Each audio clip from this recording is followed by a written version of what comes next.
Good afternoon, good morning, wherever you are. Welcome to Deconstructing Christianity. I am your host, Coach Renz, and I think today is Thursday, so this is our Thursday live. We go live every Tuesday, Wednesday, and Thursday, uh, in and around, supposedly around 12 noon Eastern Standard Time. But I thank you guys for your patience for my lateness. Still getting used to the new environment here. Trying something new today, not having the uh, air recycling on is loud, so see if we can get better sound quality. Even though sound quality has been great here, but if the smoke get too much, we gonna have to turn it back on a higher setting. But as promised, our conversation today will be about why women should leave the Bible. Hopefully, we get some good conversations, um, get some good debates going. Um, and it's not just about debates; it's about anybody who have a piece to say about it. So I used to give about 5 minutes for people to get on, but 5 minutes is a long time. So we are just going to get started here. I want to thank everybody for the well wishes of, our move and our vacation. So I appreciate that and appreciate everybody who's still remaining loyal to the channel, even though this is the first week of having lives for over 2 weeks ago. So with that being said, I want to thank everybody who's a member of YouTube, subscription holder on Facebook, and a super fan on TikTok. And we're TikTok over here, Facebook and YouTube here. And I want to thank everybody for their participation in supporting the channel. Those who buy the t-shirts, thank you very much. And those who do super chats and those who give gifts. I want to make sure I get that real quick. Yes, I see you. Thank you for being here. Is it Halima? Halima? I think I'm saying it right. I try not to butcher people's names. But thank you for being here, being first one here. So I appreciate it. Over there on YouTube. And Frank, I believe, is on TikTok right now, or Crystal. I don't know who was first or who's still here. But thank you guys. Okay, I said it right. Halima. So today our conversation is going to be about. Yeah, wait a minute. Do I have any events coming up? No. There's still, you real quick, there's still room for people to join us on our second annual meetup event, which is our primary one. We may have another meetup before this year is out, in the middle of this year. But if you haven't heard, don't know about it, we are taking a cruise together. We're going to take a cruise out of New Orleans on the Carnival ship Valor that leaves October 31st. And the excursion that I hope that everybody will take with us is the one that gets the Chichen Itza, that goes to Chichen Itza. It's the Cenote excursion, where they provide a buffet and it's all day. Going to Chichen Itza, look at the pyramids, see the cenote, that sort of thing, and and while we're there, I expect to get into a conversation about the ancient Mayan Aztec builders of pyramids and how that is a similar mind share all around the world. So that's what we're doing October 31st through, it's like a 5-day cruise. Look forward to everybody there. We'll have some more talks while we're out at sea, but we also are going to just enjoy ourselves just like we did here in San Antonio last year. So that one is still on the books. There's still cabins that are available. So I would suggest that you hurry up if you're going to do it. Find a partner, somebody to go with you, because it's double occupancy. There's no code, nothing like that. You can go to my Facebook page, the featured event on my Facebook page is the information that leads you to contact your travel advisor and be able to do that. So, but we will be working on some other type of meetup probably towards the middle of this year as well. I got to call a guy. So here we go. Let's have this conversation. This is, if you follow my page for any amount of time, you know that this is a very important thing to me. One, because no religion can stand without women. Let's be honest. Let's be honest. Can't say how strong it was back in ancient times, but in our time today, in most recent times, without women, supporting the religion can't stand. Without women teaching their children the religion simply cannot stand. But what has been the benefit of religion to women? Has religion brought them freedom? Has religion brought them equality? Has religion given them the prominence that they truly deserve? No. The answer is emphatically no. And over the last 2,000 years, the most dominant religion in Western culture and for a full third of the planet has been Christianity. And it is in this world today, Christianity, Islam, and Hinduism are the primary religions that most women are falling under. And although we're going to focus on Christianity, the same can be said for any of those three religions and any religion really that is out there. This same thing can be said. And I do like the fact that women are making strides to leave these religions, leave these patriarchies. Now, there are some who have gone to a matriarchy, which then just reverses the situation. I don't think that we should have either, that neither matters. So today we're going to talk about a few things that women should realize that is in their Bible, that should give them pause, that should make them say, maybe I should not allow myself to be subjugated by this religion. And although we can choose from a plethora of women that are mentioned in the Bible, and very few are, we can choose from a plethora of the Levitical laws and or the Mosaic laws, and even how women are treated in the New Testament. None of them are overwhelmingly in support of women. Many Christians will try to talk about Priscilla and Aquila.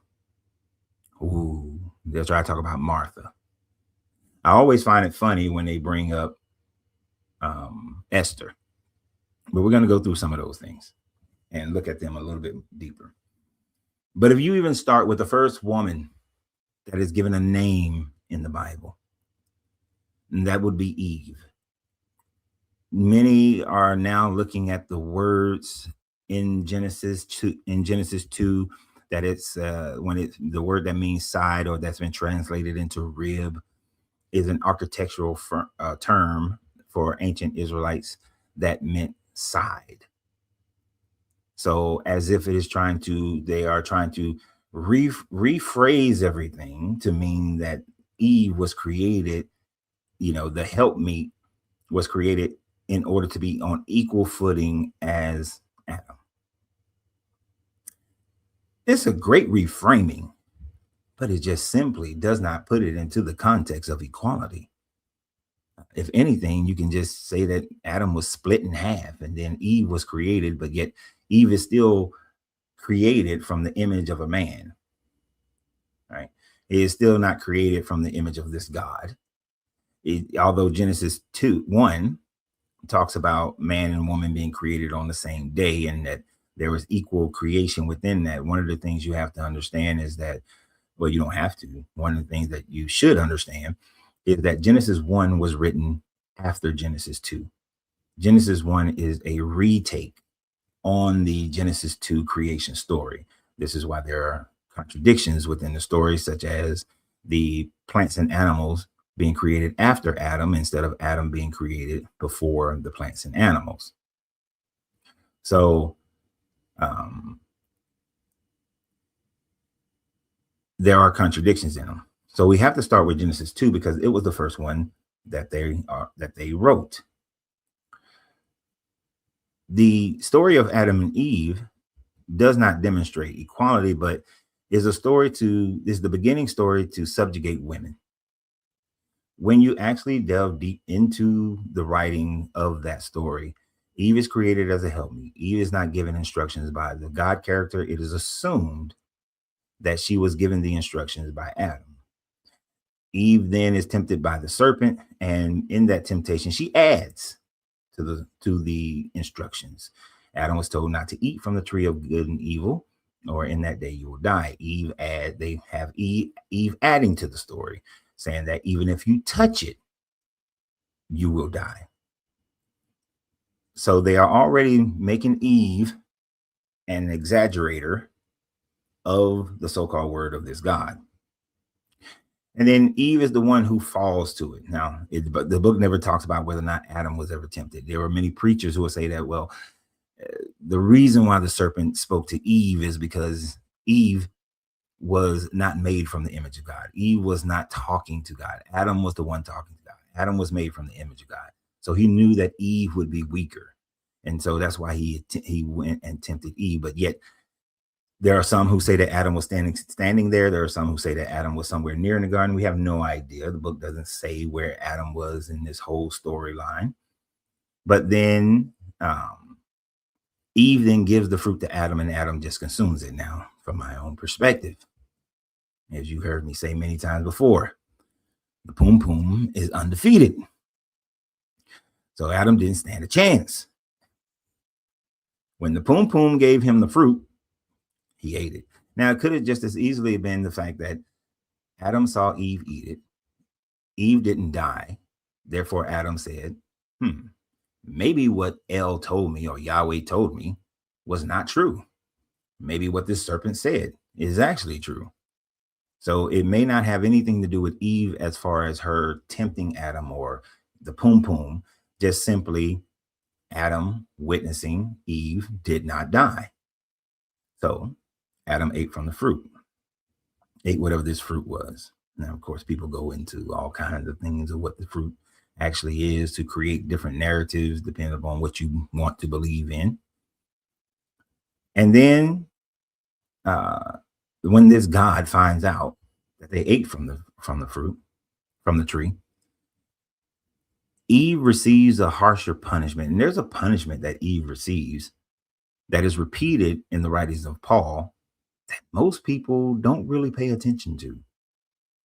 He tells Eve that you will be, not only is your salvation in your belief or your faith, but your salvation is through the pain of childbirth. Right? Let me ask you a question. You really believe God didn't know that that was about to happen? If he is an all-knowing God, then he certainly knew it was going to happen. So therefore, entrapment. Therefore, he wanted it to happen. But Eve receives a harsher punishment. And Paul repeats this when he says, for it was not Adam who was deceived, but Eve who was deceived, ingraining the patriarchy even more so in first century Judea, in first century Judaism or Christianity or Judo-Christianity, however you want to phrase it. This is repeated by Paul in order to further subjugate women who are under this religion. So Eve is the first example of this God putting women beneath men. Now, I know some people are going to talk about Lilith. Lilith is not mentioned in your canonical Bible. Lilith is a whole nother story. I did a video about Lilith, I think, last week. Lilith is a made-up story in order to try to bridge the gap between Genesis 1 and Genesis 2, and to try to explain crib death to a society that did not understand what crib death was. So many will talk about Lilith being an equal partner with Adam, but she did not want to submit to Adam, and so she was punished to wander the desert. She was also punished that all her children would die. And so that is why she went off and she starts killing the children of humans, unless they have a talisman that has some versions her name on it, other versions the name of the three angels that approached her. And those angels actually offer her a deal: go back to Adam and we won't kill your kids. She rejected that, but said that, hey, if they wear this talisman, then I won't kill their children. And then Lilith goes on to become the mother of all demons. And but that's just a fan fiction, as much as the Bible, almost all the Bible is fan fiction in itself. But that was just fan fiction that was created in order to satisfy the question. Man and woman created on the sixth day. Adam and Eve created, but Adam created before Eve. What's the deal? What's going on here? Was a big question at the time. So these stories have from the very beginning of this religion of Judaism, which then becomes Christianity, which Christianity spurns itself from, started out demonizing women. And this was not uncommon, whether we're looking at the Greeks or looking at the Egyptians or the Mesopotamians or anybody else. Women were always subjugated to men, whether we're talking about Anu and Namu, Marduk and Tiamat, Tamuzi and Ilnana. You can talk about Osiris and Isis, or you can go through Zeus and Hera. In all situations of all religion, although women have been in other religions have been seen as powerful deities, they have always still had to have a male deity that is above them. Odin is the king, Frigga is his queen, but Frigga submits to Odin. Right? It doesn't matter what religion you point out, you're going to find that same mentality in every religion, right? Exactly. Same people, different names. That is how the story has been. Man developed this because physical traits. Men are stronger than women in general. Our center of gravity is in our chest, which gives us that ability to be stronger than women. Women's center of gravity is in their hips, which is a biological thing needed for survival and childbirth. That is the only reason. One is not greater than the other. They are both there for the joining of for the unity of being able to survive. But through that mechanism, because men are generally stronger than women, we have it where men took over. Men lorded over women because, in general, the men can defeat the women physically. That is all. That is the whole reason for the patriarchy. And they turn that into some level of spirituality. Right? Koki, I think I'm saying your name right, Koki. When I talk about men being stronger, I'm talking about physically stronger. On average, men are physically stronger than women. Not saying one is greater than the other. It's just a biological fact, right? But these biological facts were turned into spiritual doctrines. And these spiritual doctrines put women in a position where they had to become submissive to men. She's saying no. That's just not something I'm going to go back and forth with. This has been proven. This is biologically a fact. I'm not saying that men are greater than women if you're taking it that way.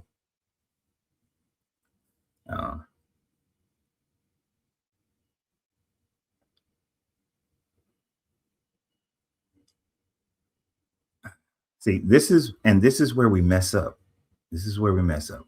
I am going to talk about this for a second because I do want to talk to the people here. Koki says that I'm 5 feet, 140 pounds. I'm the strongest thing in my family. My brother is 64 and weighs 200 pounds, 200 and something pounds. And he is, or it is a weak link mentally, spiritually, not economically. I said physically. Physically. Didn't say anything about someone's mentality. Didn't say anything about someone's spirituality. Didn't say anything about someone economically. Physically. Go back to an agrarian state of time. Go back to hunter-gatherer time frames, right? So physically stronger. And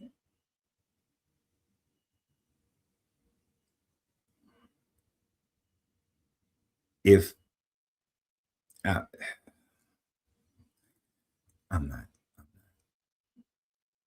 there's a new thing that I'm doing this year, and that is not to get caught up into the minutia of semantics. Uh, if you, like we did in the Marine Corps, if you, we do these log drills. The reason why they use lighter logs for the women in boot camp is because on average women are not as strong as men. The reason why women have a more time to run 3 miles, have do a hang instead of pull-ups, have a lesser number of sit-ups that they have to do. It's because of the physical aspect. It's really that simple. It's not even worth debating over. You're mixing the average physicality and spirituality and mentality. And this is what I was saying in the very beginning of this, how there are women who are, I'm happy that they are coming out of this patriarchy. But when you then try to force matriarchy, you're just reversing the same thing, right? And you may disagree, and that's fine, but you will never see the world's strongest person is a woman. When you watch a strong man competition, there's a reason why women don't compete with men. In the Olympics, there's a reason why women don't compete with men in most physical sports. There's a reason. There's a reason why the fastest person on the planet is always a man. There's a reason why the heavyweight boxing champion is always a man. Right? It's just not going to happen. So a woman can be mentally stronger than a man. No problem there. So, but anyway, new thing in life. I'm going to spend a whole bunch of time trying to convince someone of a basic fact because they're mixing in a bunch of other things for whatever ill feelings that they have. Makes no sense. So, when we look at this Bible, and I hope that Koki has walked away from Christianity, even though I think she might be going too far to the other side, in my opinion.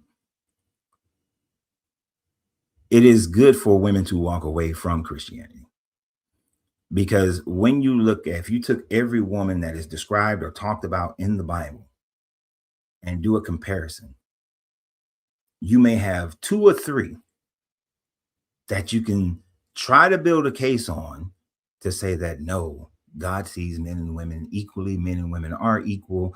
One is not more important than the other. But all the rest, everything else that describes women, that talks about women, women are subjugated to the man. In ancient times, and actually I did a video about this yesterday or the day before, yesterday, I think.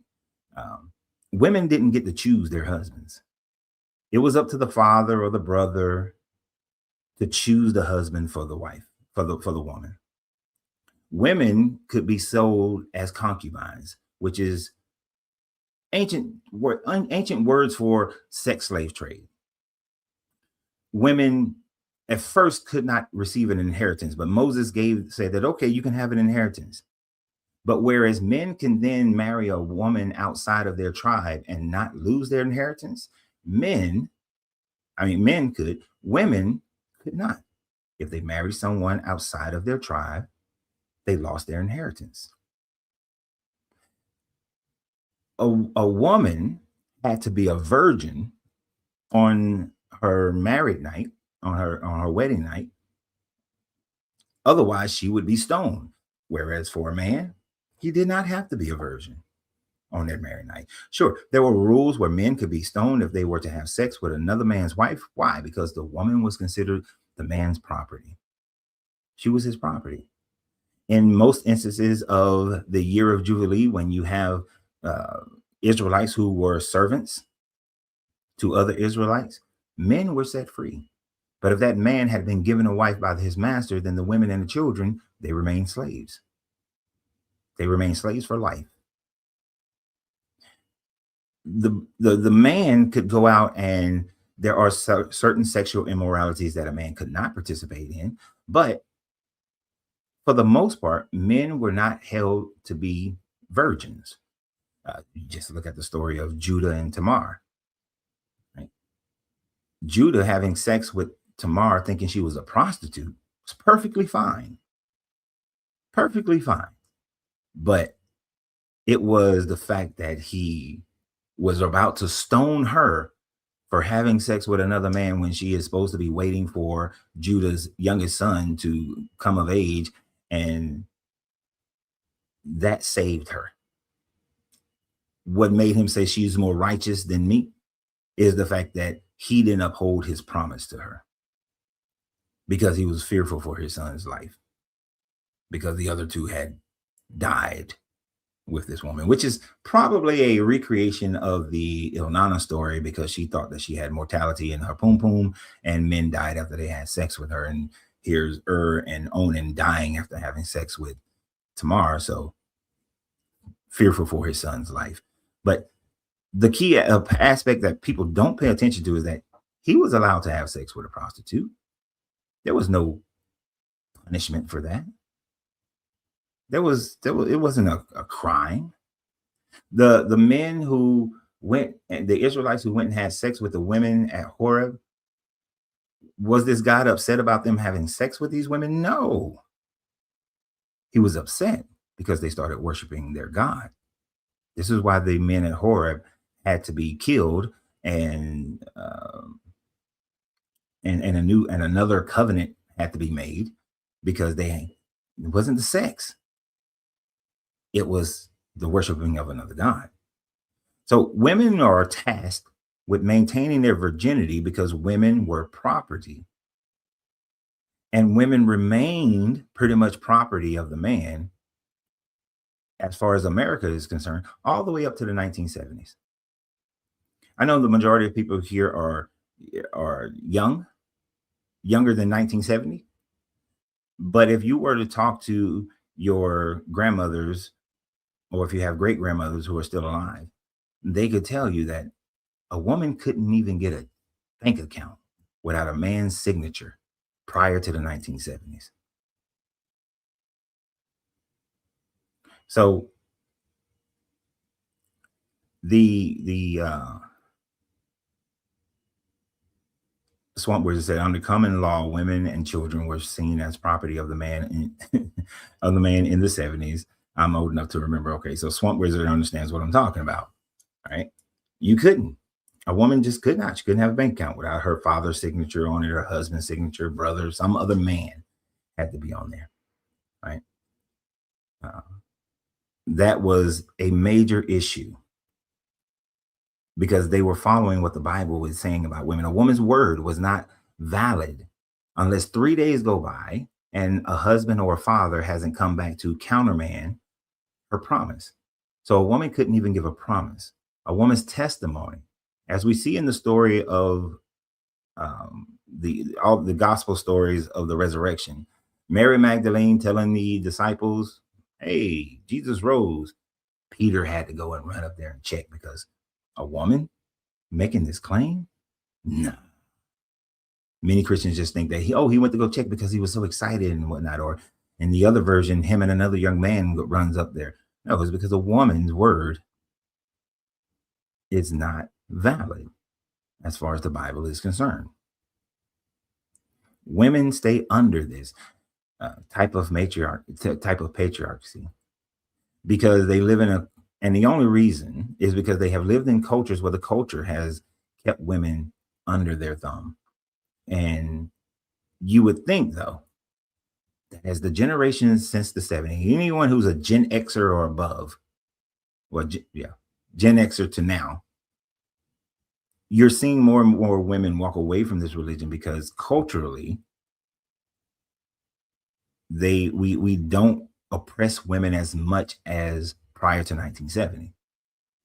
And when women see this freedom, the book that they're reading, they are, and this is why how Christianity is so much more divisive than, say, Islam or Judaism. Islam's the women know that they're being oppressed. They tell them that we're oppressing you.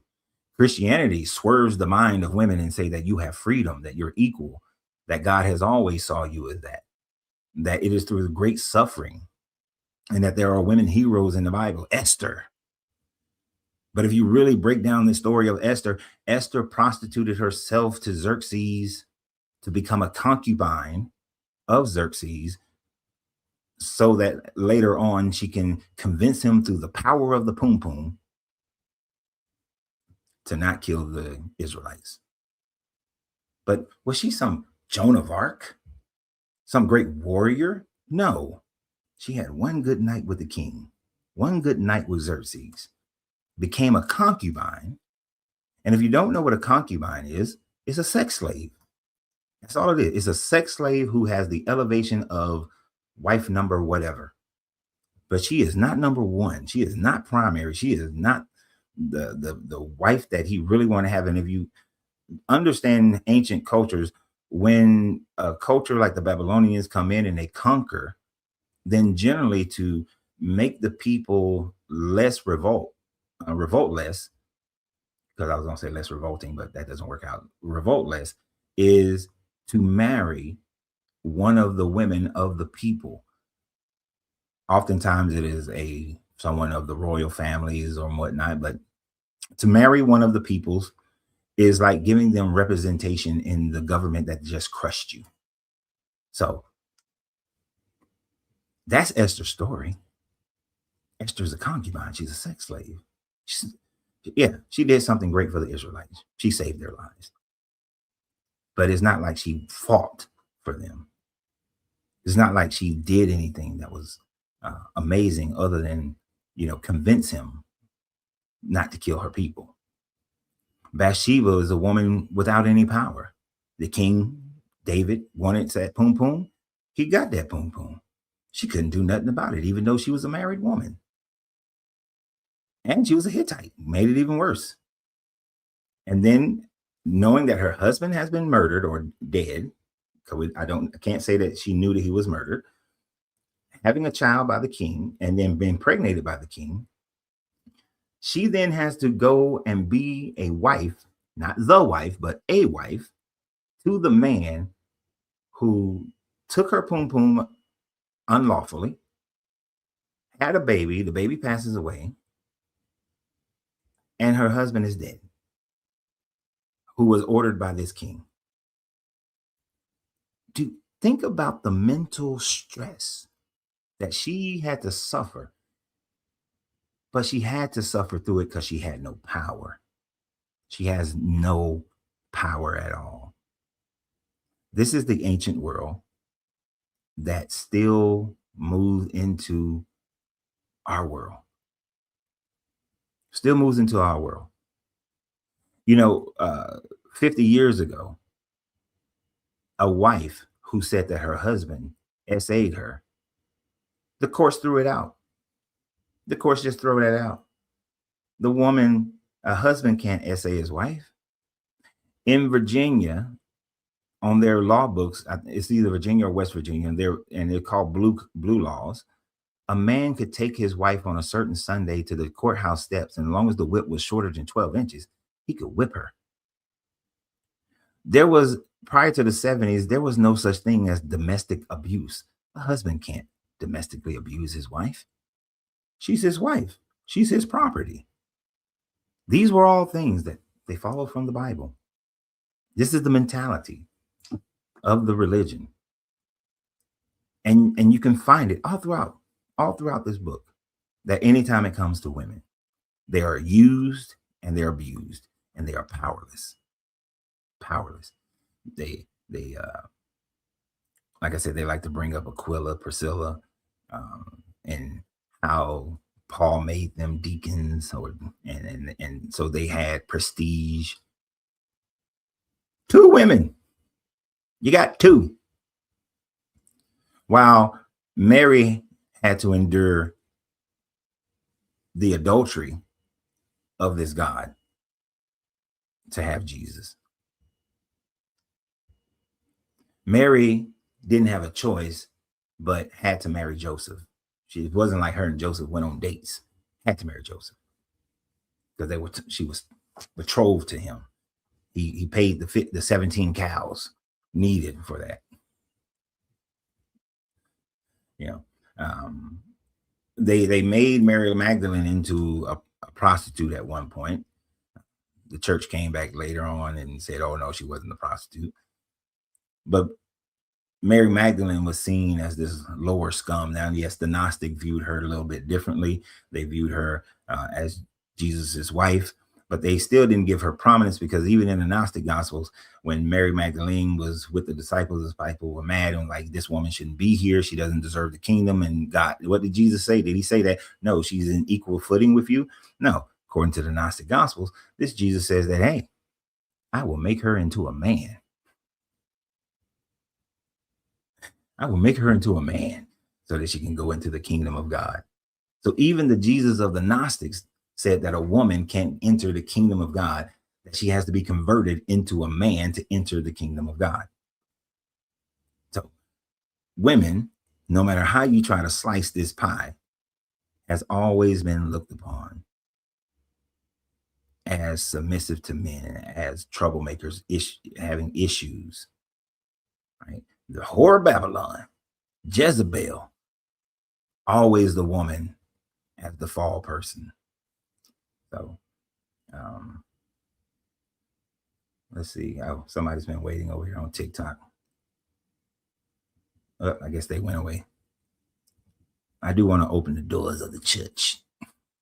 People, if you wanted to come onto the show and add your commentary or your disagreement.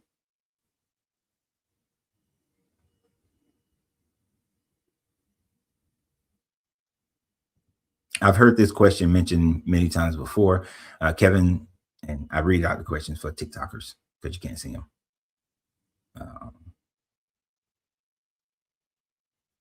That's one of my questions. Why did he need to make a woman? Why did he need a woman to make Jesus, but not for Adam?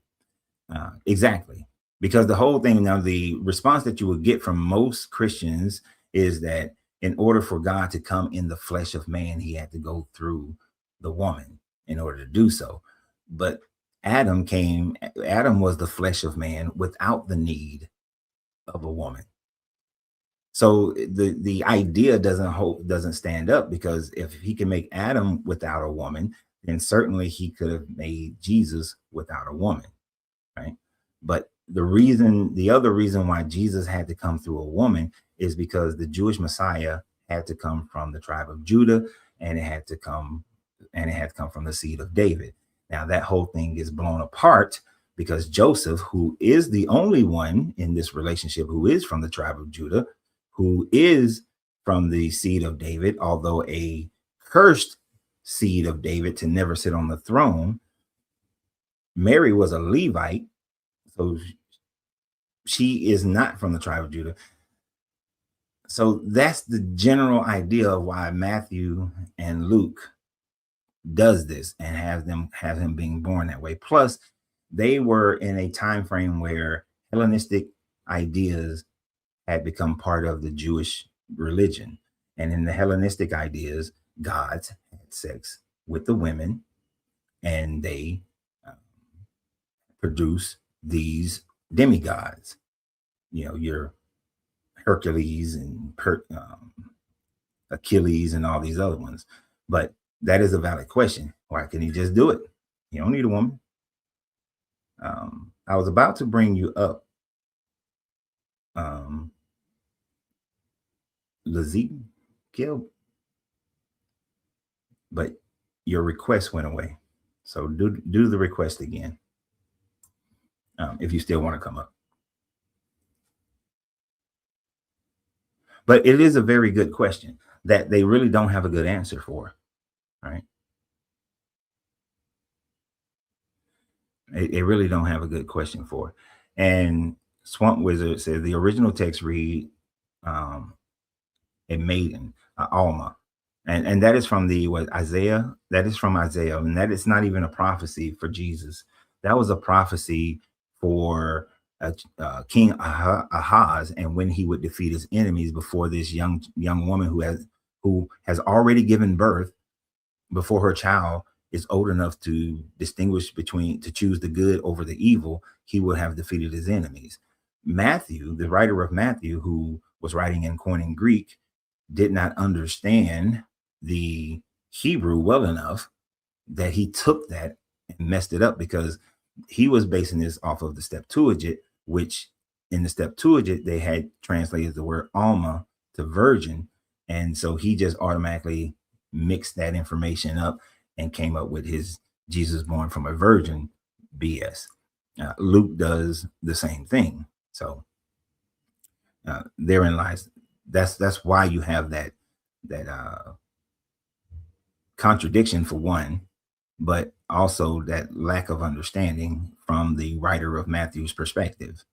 Because if the writer of Matthew actually understood the Hebrew, he would have known not to try to make that into a prophecy being fulfilled, because it was already fulfilled according to Isaiah.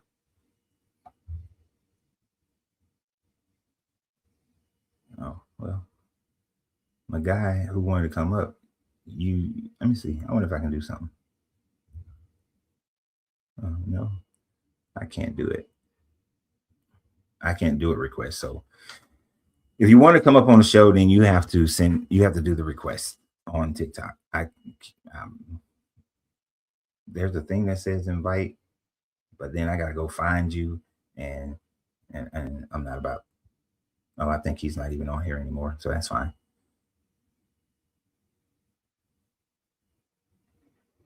All right, so Matthew just simply was using the Greek instead of using the Hebrew, and this is what most scholars agree to. But so the Jesus character could not have fulfilled that prophecy, and they try to do this thing like, well, it was a precursor, it was a shadow of what was to come with Jesus. It's not a shadow. It's bullshit. It's coping. It's trying to figure out a way to make it right, make it sound right, make it look right, but it's just not right. Jesus fulfills no prophecy whatsoever, right? It just doesn't happen in the Bible itself. But back to women, that was Mary's only role, because the value of a woman in ancient times was the fact that she could have a baby. That's it. That is why the Bible teaches that in Deuteronomy, I believe, Deuteronomy 22, I think is where it's at, that if a husband thinks that his wife has cheated on him and she's bearing another man's child, then you give her a little dirt and water oil mixture, and if she has a miscarriage, then she cheated on you and you can kill her. If she doesn't have the miscarriage, then the man has to pay the penalty because he tried to mess up that woman's reputation. But it demonstrates how the woman's value is based on whether or not she can produce a baby for a man or not. So, and yes, Isaac always coming with some good stuff. They had to pretend that Heli is from Luke genealogy was Mary's father, when the church early tradition says that Saint Joachim, I'm probably saying that name, Joachim was her father. They just keep making up BS, and this is true. You'll get that argument from a lot of them where they'll say that, oh, Luke's genealogy is Mary's, but no, and that it was the son-in-law's heredity from. That's why they put Joseph as the son of, meaning he was a son-in-law. And that's just not how heredity worked, and that's not how they wrote heredity back in those days. That's just a doctrine that was made up in order to try to make the narrative fit. It simply just does not. The genealogy of Joseph is just screwed up on both accounts. They just contradict each other, I should say. So it is just simply a contradiction. But that is Joseph's lineage. But Joseph didn't provide that Y chromosome. Joseph, according to the story, doesn't get Mary's pum pum. Now, the Orthodox Church has said that later, that he never gets that pum pum. Joseph's children were from a previous relationship, but there is absolutely nothing in the Bible that would indicate that Joseph had a previous relationship than Mary's, and that all the brothers and sisters of Jesus are his biological brothers and sisters. That so Joseph eventually does get the poom poom to make the marriage a legitimate marriage. But women are always placed in these messed up situations. Jesus talking to the Samaritan woman at the well and tells her that you've had a whole bunch of husbands. You just a hoe, basically, is what he's trying to tell her, that she's just a hoe that skips from man to man to man to man. Right now, in modern day doctrines, they're trying to say that, oh, Jesus was using that an analogy of talking about the Sumerian people and the Sumerians, not the Sumerians, but the Sumerian people who had walked away from God and had taken on the belief of many different deities. Well, if that's the case, you can say the woman could have been an Israelite. They have too taken on the belief of other deities and followed other deities, which this guy always kicks their ass or something like that to try to bring them back. But it's a Sumerian woman. If he was just trying to make an analogy, he could have said that about a Sumerian man. So the book constantly is downgrading women, and the rights that women have today in most countries, you would not have had. They do not come from the Bible. You do not have a Bible. You do not have it in your Bible. Could Mary, Lily is saying that on TikTok, and Mary didn't really have a choice to accept or decline the virgin birth. Right? She didn't have a choice. You just got an angel showing up telling some, do not be afraid, for the child that you carry is of the Holy Spirit, and will bring about your salvation.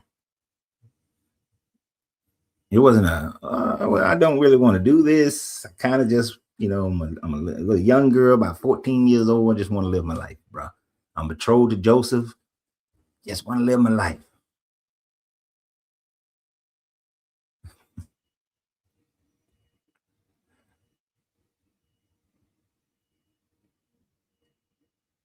So that's just how the story goes.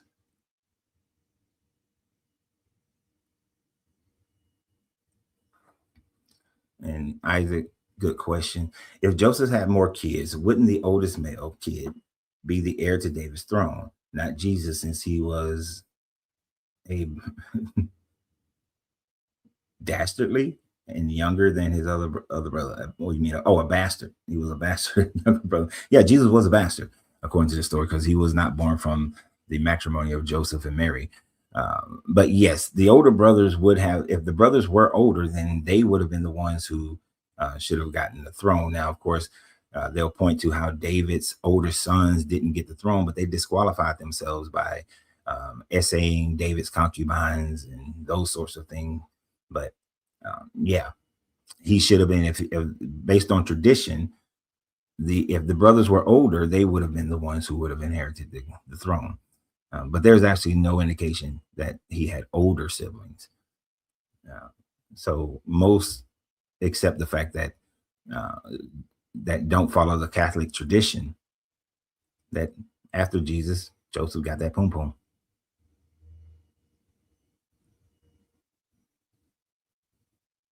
So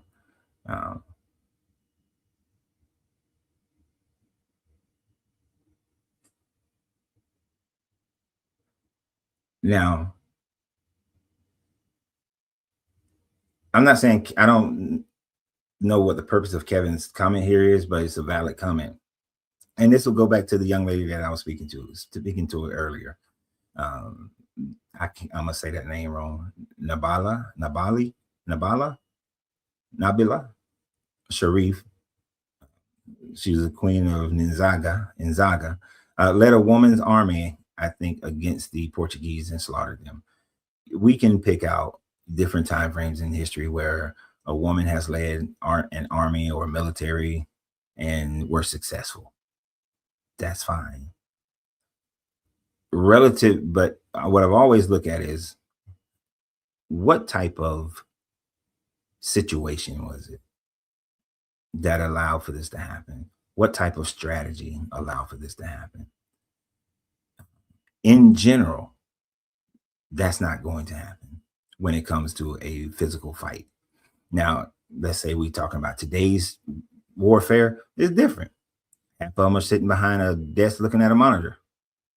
You're using weapons where you can hit someone at, well, in the Marine Corps at 500 yards. So it's completely, uh, it becomes more balanced in our time frame. Flying jets and stuff is different, even though the stress on the body is very difficult. But when we're talking about time frames where it was hand-to-hand combat for the most part, you might have a few, but it's a few. It's only a few.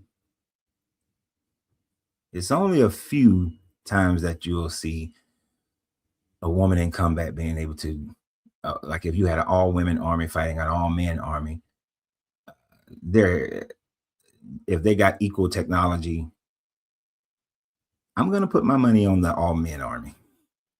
Yeah, the only way that it goes the other way is you have a better strategist. Strategy can defeat numbers and strength. That's always a variable in the fight. You get a general, a male general who is overconfident and just gonna throw bodies against them without any type of tactical knowledge, then yeah, he's probably gonna lose.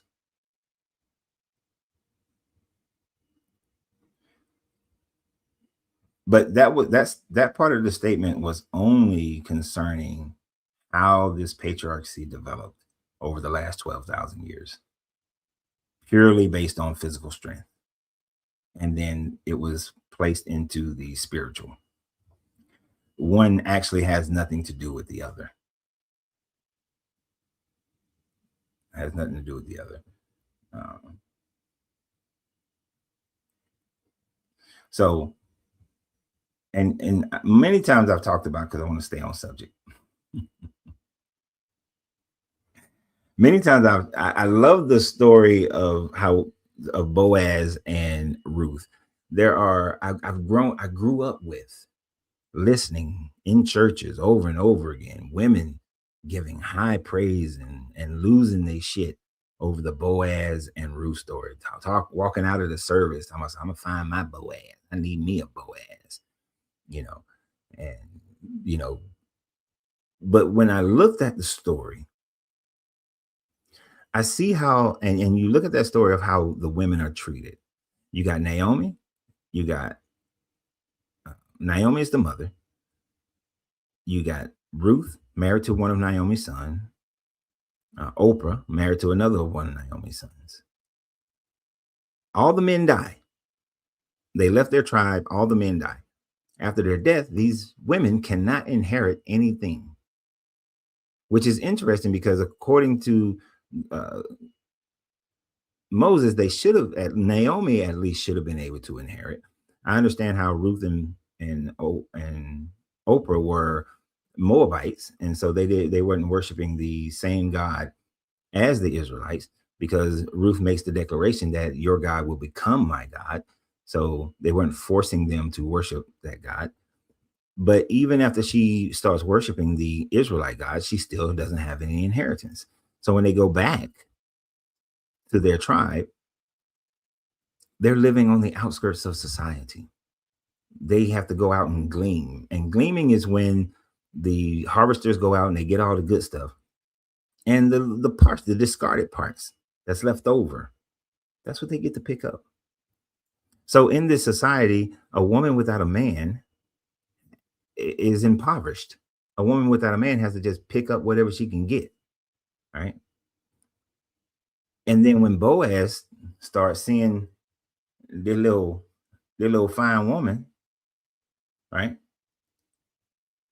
When Boaz starts seeing this little fine woman, he starts sugar daddying her. Oh, leave her a good bushel, leave her a little something, so that she can know. Pay it. I just want to make. That's it's gonna make me feel good that I'm giving something to this woman. So in this story, thus far, a woman should be Boaz is a sugar daddy, so a woman should be looking for a sugar daddy. And then when Naomi realizes what's going on, she gets Ruth all dressed up pretty, put some makeup, perfume on her, tells her, Boaz gets drunk. He goes into the press. Just go in there and lie at his feet. All right. Which is to submit to him. That's what that means. Submit to him. And in that submission, it means also to give up that poom poom. So they have their one night, and then he tells her, "Don't tell nobody what we did here, but I'm going to make a way that I can marry you." And so he goes and he cons one of the other elders into allowing him to take on Ruth and Naomi. He tells the dude like, we got to do something about this Ruth and Naomi. We can't just have these people like that. They are our cousin. We got to honor him. So, hey, somebody got to marry her. And since you the elders, you get first dibs. And, Ruth is young. She's going to want to have more children. And I know your children, you already had kids. Your kids are grown. And he Jedi mind tricks this dude. And the dude's like, yeah, I don't want to put up with that shit. And so then then Boaz is like, well, you know what, bro? I'm going to do you a solid. I'll go ahead and marry her, the little Moabite chick. I'll go ahead and marry her, just so that we can have, tranquility within our village. I'll take one for the team. And so he marries her. And this is the line that Jesus comes from, because they have Obadiah, and then Obadiah has Jesse, and Jesse has David, and then it goes up the line through Solomon, or through I think Nathan and Jehoiakim, all the way up to Joseph. So this is supposed to be the line that Jesus comes from, even though Jesus ain't got none of this blood in him. But the Ruth and Boaz story is about being conniving and sugar daddy in your way, and giving in to a sugar daddy so that you can be married. So that's the real story of Ruth and Boaz, not this, oh, you want a man, he's a provider. He only provided for you because you're a woman and you fine. That's it. You're a woman and you fine. And then in order for him to really take care of you, go submit to him and give up the poom poom. And then he got to be conniving enough to trick people so that they don't know what they're missing out on. Right. Ruth uncovered Boaz's feet. Yeah. You know what that means? She slid up there, gave him that Gluck Gluck 3000. That's what she gave him. Oh, appreciate you. I see you.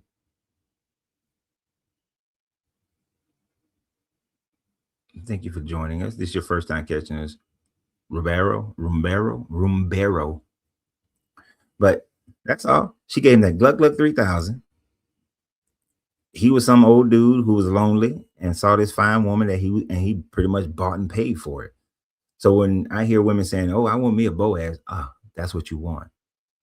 And sadly, there's enough women out there that you can catch video. If you ain't, you got to take me out to dinner, take me to the finest restaurants. I talk about this on my relationship channel sometimes, that they've listened to this story and subconsciously they want to be bought.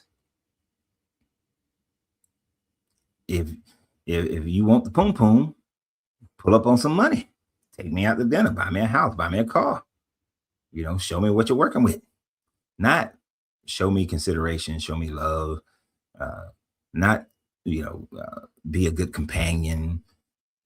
None of that.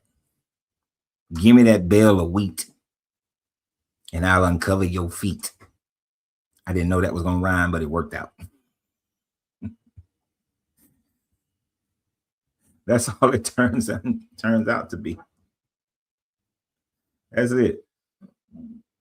So if you're a Christian woman and you run around talking about, I want me a Boaz, you want an old sugar daddy. That's it. Now I'm gonna try this cigar in here in this enclosed room. I'm gonna see if it works. I see. Don't none of y'all want to talk? Look. So let me send the invite out again. Now, and we can, and there's no end to this. Abraham is supposed to be the father of these religions. Well, weak ass Abraham, right, was afraid Pharaoh was going to kill him because his 80-year-old wife, sister wife, was so fine that he made her lie. And I want you to think about this, ladies. I want you to think about this, ladies. This one is for the ladies. I want y'all to think about this. Abraham and Sarah. You and your man go to a new town. Your man says that, hey, I think that these people might try to kill me because you look so good, in your 80th year, right? Tell them that you're my sister. And then when the Pharaoh comes and takes you and has sex with you, because he thinks that you're his sister, so he thought that, hey, everything's cool. That's his sister. I can take her on as one of my wives. Then when Pharaoh finds out through that the punishment that's going on in his house is because he's sleeping with another man's wife, he then returns you back to your husband, gives you some slaves, gives you some animals, and give you some silver.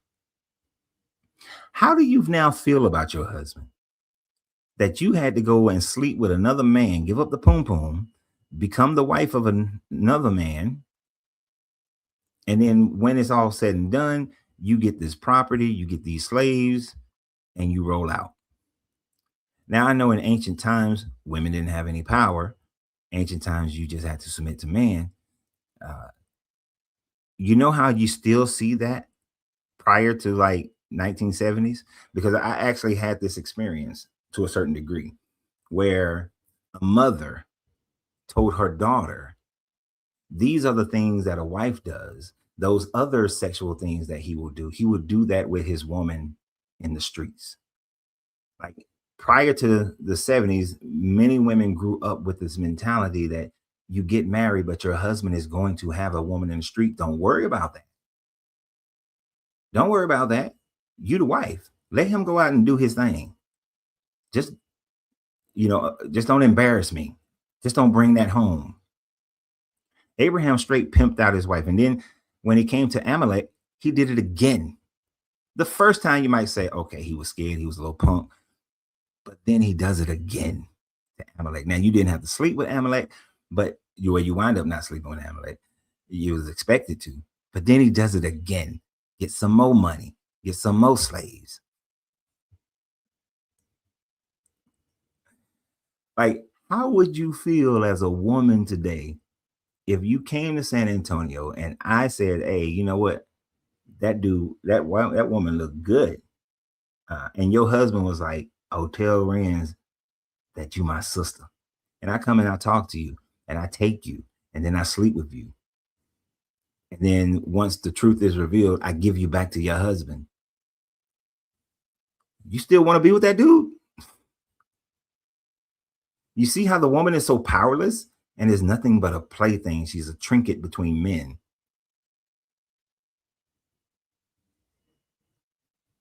I would soon check out your video about the Buddhist. Yeah, actually, that video is pretty good. It's been rolling.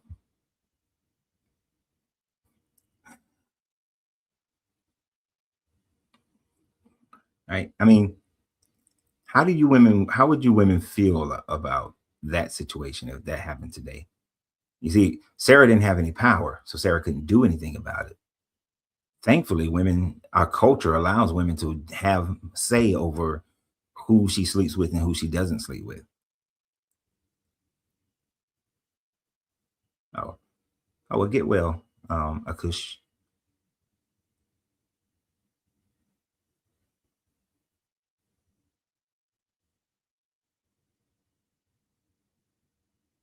Right. She couldn't say nothing, even if it went, she couldn't go against Abraham's wishes. She had to call Abraham Lord. Now it's different if y'all role playing. You're doing some role playing. That's different. But she had to call him Lord. And then when she didn't think that she would have a baby, she sent her slave to go have sex with her husband, and they had a child. And then she has to sit there and watch her husband play with the child from another woman. Right.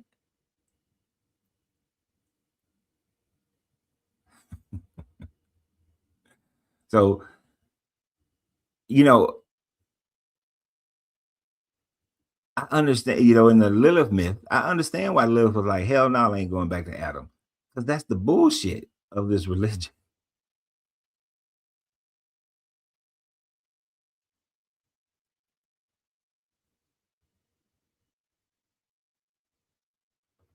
Oh, wait a minute. There was a comment I want to get. He said that here in Switzerland, rape within a marriage has only been forbidden for the last 20 years. Yeah, see, it's not just an American thing. That is relatively a new law that a white husband can rape his wife.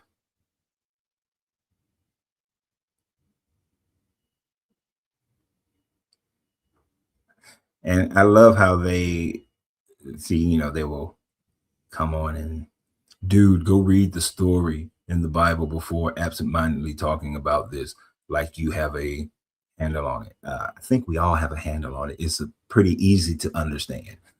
It is not difficult.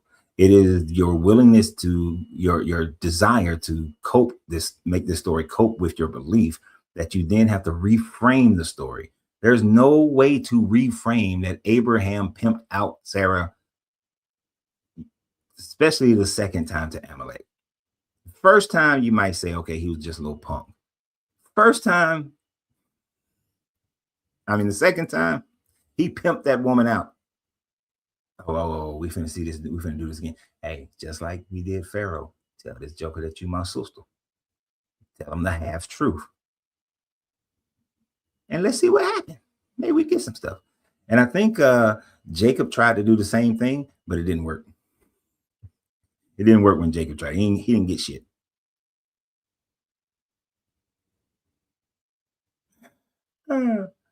And the coping that Christians have to do in order to believe these stories, to stay within this religion, is amazing. And then they try to flip and say that, oh, because he's saying that atheism. This shows me that you don't know what you're talking about. Atheism is its own little religion. In order to have a religion, you have to believe in a deity. Atheists don't believe in a deity, so therefore it is not a religion. You might want to understand what words mean first. Learn what words mean, my guy. But anyway, this is one of those conversations where I thought, like, oh yeah, people gonna be popping up, want to have a conversation. Come online, come on to the live. I guess they all scared, because the simple truth is you cannot justifiably say that the Bible does not treat women unfairly. In almost every case, Jacob wants to marry Rachel, but Laban tricks him and says, Leah, you got a lazy eye. Don't nobody want you. So when he go into that tent, I want you in there instead of Rachel. Rachel couldn't protest. Leah couldn't protest. They had to do what their father told them to do. So she had to go and give up her pum pum to a man who did not want her, and then afterwards be his wife for the next 7 years. Imagine Leah's mindset. My daddy made me marry this man. I had to give up my pum pum to this man. Now, this man has agreed to work for my father for another 7 years because to get the woman he actually wants, who happens to be my sister. So now for the next 7 years, I have to lay up under this man. I have to respect him as my husband. That my father tricked him into marrying me just so he can get the one that he really wants. And then every time I produce for him a son, which my sister is not producing, he still does not love me. He still is focused on her. Matter of fact, I'm going to give him my slave to have another son. And he still don't love me. Because she was like, her mindset is her value is to produce children, produce sons. So what is Leah's state of mind? How is the Bible treating Leah? She's already been treated as undesirable because she has a lazy eye. Then she's being treated undesirable because she's not the one that the husband that she had to trick into marriage, or that her dad tricked into marriage, and that she had to obey him, she got to be with this man. The only good thing for Leah is that she got to be buried in the family plot with Abraham and Sarah and Isaac and Rebecca. That's it. She got buried in the family plot while Rachel got buried on the side of the road somewhere. That's her only good thing, is after death, she gets an honorable burial. Other than that, this is a woman being married to a man who did not want her. Who did not want her.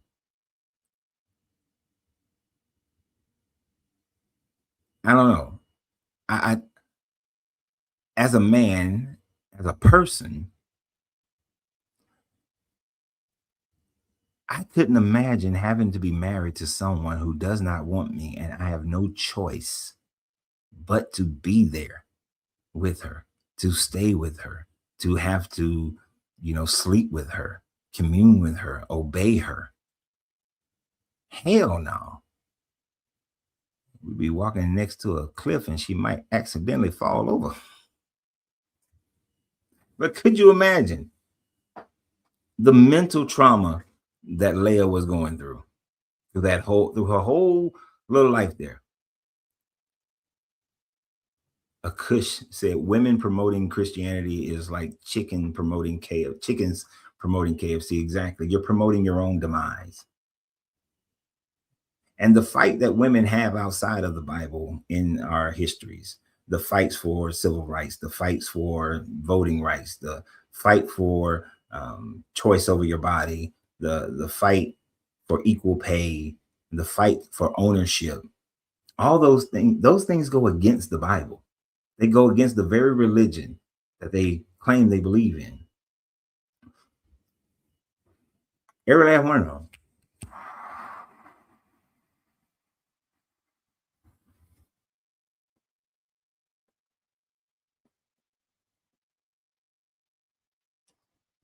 Time to piss off TikTok so I can get my little, you're smoking a cigar. There is not one instance, there it is, where women are equated to men. What does Paul tell women? Shut the hell up in the churches, for I suffer you not to speak. You shall not usurp the authority of a man. Go be quiet. And you cannot be a pastor because you can't lead. And if you have any questions, ask your husbands at home. But in the church, shush it up. Let's see. Yo. How you doing? What's your name? What's my name? Yeah. Arby's Boys. Arby's Boys? Mm-hmm. Okay. And are you over 21? Well, I am 21. Is that okay? Okay. Yeah, that's fine. And are you a believer in the Bible or God? Yes, I'm a Christian. Okay. All right. So what do you have to say on the subject? I would respond to the topic on why women should leave religion, especially Christianity. Mm-hmm. Before I would disagree, but before I go anywhere, can I ask you a question real quick? It depends on what that question is. Sure. Do you think that the actual real life effects of anything like a religion are more important than what your interpretation of the book says? That if Christianity has good effects for women, and leaving Christianity would have bad effects, then it's better for women to remain in Christianity, even if you think the book says bad things. That will come down to each individual woman's situation. I've said many times that there are some people who need religions in order to be moral. And if they need religion to be moral, then they should stay in it. But if the religion is not their cause for being moral, then no, they don't need it. Do you think that if women leaving Christianity would ultimately lead to oppression of women, that it's a good thing for them to leave Christianity? If that was the case, but that's not the case. So you'd say they shouldn't leave Christian, like it wouldn't be a good thing for them to leave if that was the case?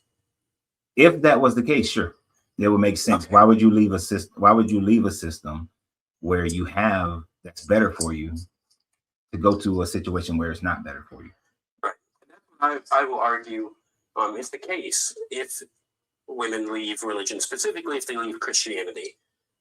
By leaving religion, you're essentially saying they become non-religious. And what we see in the research is that non-religion is positively associated with stagnant fertility rates, declining replacement levels. And so now at this point, we've seen that secular societies have dropped so much in fertility that their populations are becoming stagnant. And sociologists like Eric Kaufman say that because of this, they believe that religious societies will overtake secular societies because secular societies aren't sustainable. They don't have the birth rates to even sustain their own population. They must rely on immigration to do so. And so I would argue that it's dangerous for women to leave Christianity because when they become secular, and the research has borne this out, that they're making a society which can't sustain, and that society eventually is going to get replaced. And I think the most likely replacement will either come from Christianity, which they'd be back in the exact same situation, or it's going to come from Islam, in which they would be in a much worse situation. What are your thoughts on that? Well, you would have to qualify that with what's that? There's a noise that you're making in the background. It sounds like a chain or something that's rubbing against something. I don't know what that is. But what studies are you speaking of? Because every study I've seen counter what you're saying as far as the stability of the community and how the community has grown. Now, do birth rates drop? In general, you can say yes, but you can find the same birth rates dropping in the United States within Christian relationships as well, which has more to do with the culture that we live in, not so much the religiosity that we live in.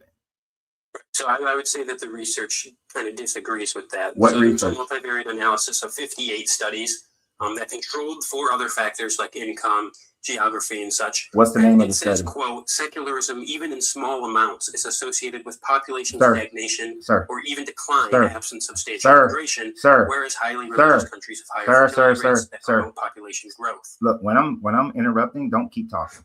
What study? What study? Yeah. Let me pull it up here. It is Secularism and Fertility Worldwide, published July 2021 by Landon Schnabel, published in Socius on Sage Publish on the, what's it called? What does DOHA stand for? I forget. What is what? The Directory of Open Access Journals. That's where it was published. So it looks at over 50 studies and it does the mathematical analysis, and that's the conclusion that secularism leads to population stagnation.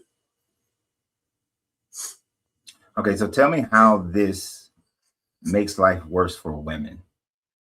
Yeah, gladly. So what it says is that secularism leads to population stagnation or decline, and the only way to fight this is by a substantial immigration. So the idea behind this is that because secular societies are unsustainable, either they will die out and all that will be left is basically religious societies, or they have to have immigrants. So kind of like what we're seeing in parts of Europe, where a lot of Muslim immigrants are coming in because the birth rates, in part because the birth rates are so low.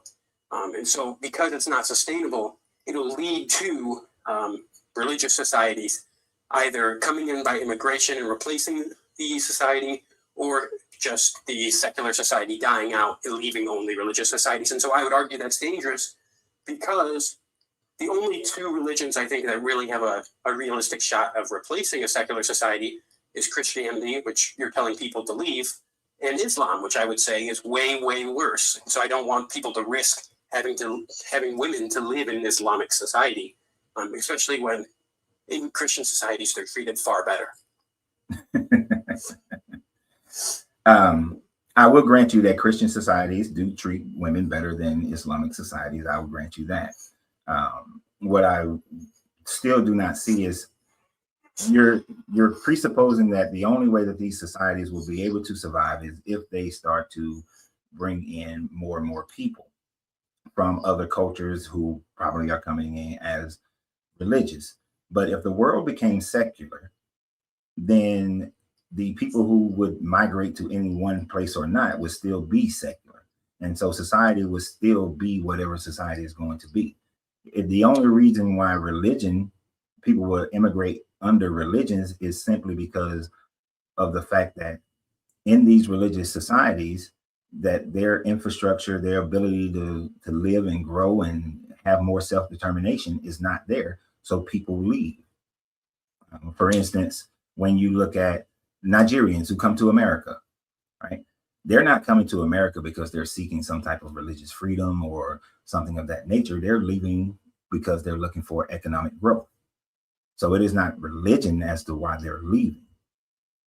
So if the world was secular and these countries where people don't have the opportunity for economic growth, they would still leave. Can you hear me? Yeah. Okay, TikTok is glitching. So you said that I'm just presupposing that would be the case, if not for immigration. I'm not presupposing it. That's what the research says. No, it says that it's associated with population stagnation, absent substantial immigration. You're missing what I said. So let me say it a different way. The world is becoming more and more secular all over the world. Secularism is growing. Even in countries, it's growing slower in countries that are economically distressed. But as it continues to grow, secular people also will be migrating to countries where they have more opportunities economically, which then would not create the situation that you're speaking of. So you're basing this on those countries remaining non-secular. So I would just point to the experts that disagree with your statement that you believe that secularism is just going to take over. Sociologists like Eric Kaufman predict that in a few generations, religious societies will actually take over the secular ones, precisely because of what I referenced. Now, you mentioned, well, if all of society was secular, then we would, then there wouldn't be immigrants from religious societies. I would say maybe. I think humanity tends to have just a religious aspect to them. And so even if everyone was secular, I think religions would start up anyways. But I would also say that is not, like we both agree, even if that's your ideal, that's not going to happen. So given the fact that there will be Islam and it will be growing at a fast rate, and secular societies, based on the research, will be declining in birth rates, I think that it's important for people to remain Christians so that they can combat Islam and that it doesn't come in and take all the rights, many of which that Christianity granted to women. Okay, but you do realize that birth rates declining is not just based on people walking away from religions. That you sound like an American, right? Yeah. So in birth rates in America are declining in people whose generations have been here for two or more generations. So this is one of the reasons why the Roe versus Wade was such a big deal. And you even had one senator, and I'm not trying to make this a race thing, so let's not go into the race aspect of it. But you have one senator who said that we have to reverse Roe versus Wade because white people aren't having babies at the same clip as Blacks and Hispanics. So birth rates are declining, and most Americans are Christian. So what we've seen is that birth rates have declined as America has become more secular. Now, this has affected Christian birth rates. Yes, they've declined, but they're still higher than secular birth rates, and they're still sustainable, unlike you do realize that most abortions are not done by atheists. Most abortions are done by Christians. And so to say that the birth rate is declining because the country is becoming more secular, it may be becoming more secular in law, but it is still more of a Christian mindset of how people function in this country, which means that it is the Christians who are choosing themselves not to have babies until later in life, to have fewer babies, and to get abortions. So religion, people can maintain their religion, but still birth rates can decline. And as we see Islamic people leave the governments that are ran by Islam, those people when they get to their newfound countries, start to take on the same mentality of secularism as far as how they live their life, but still keep their religion. So you're still going to have the same situation. Religion is not the cause nor the fix for it. So I think you're missing what I'm saying. I'm not arguing that religious fertility isn't declining. It definitely is, and we've seen that.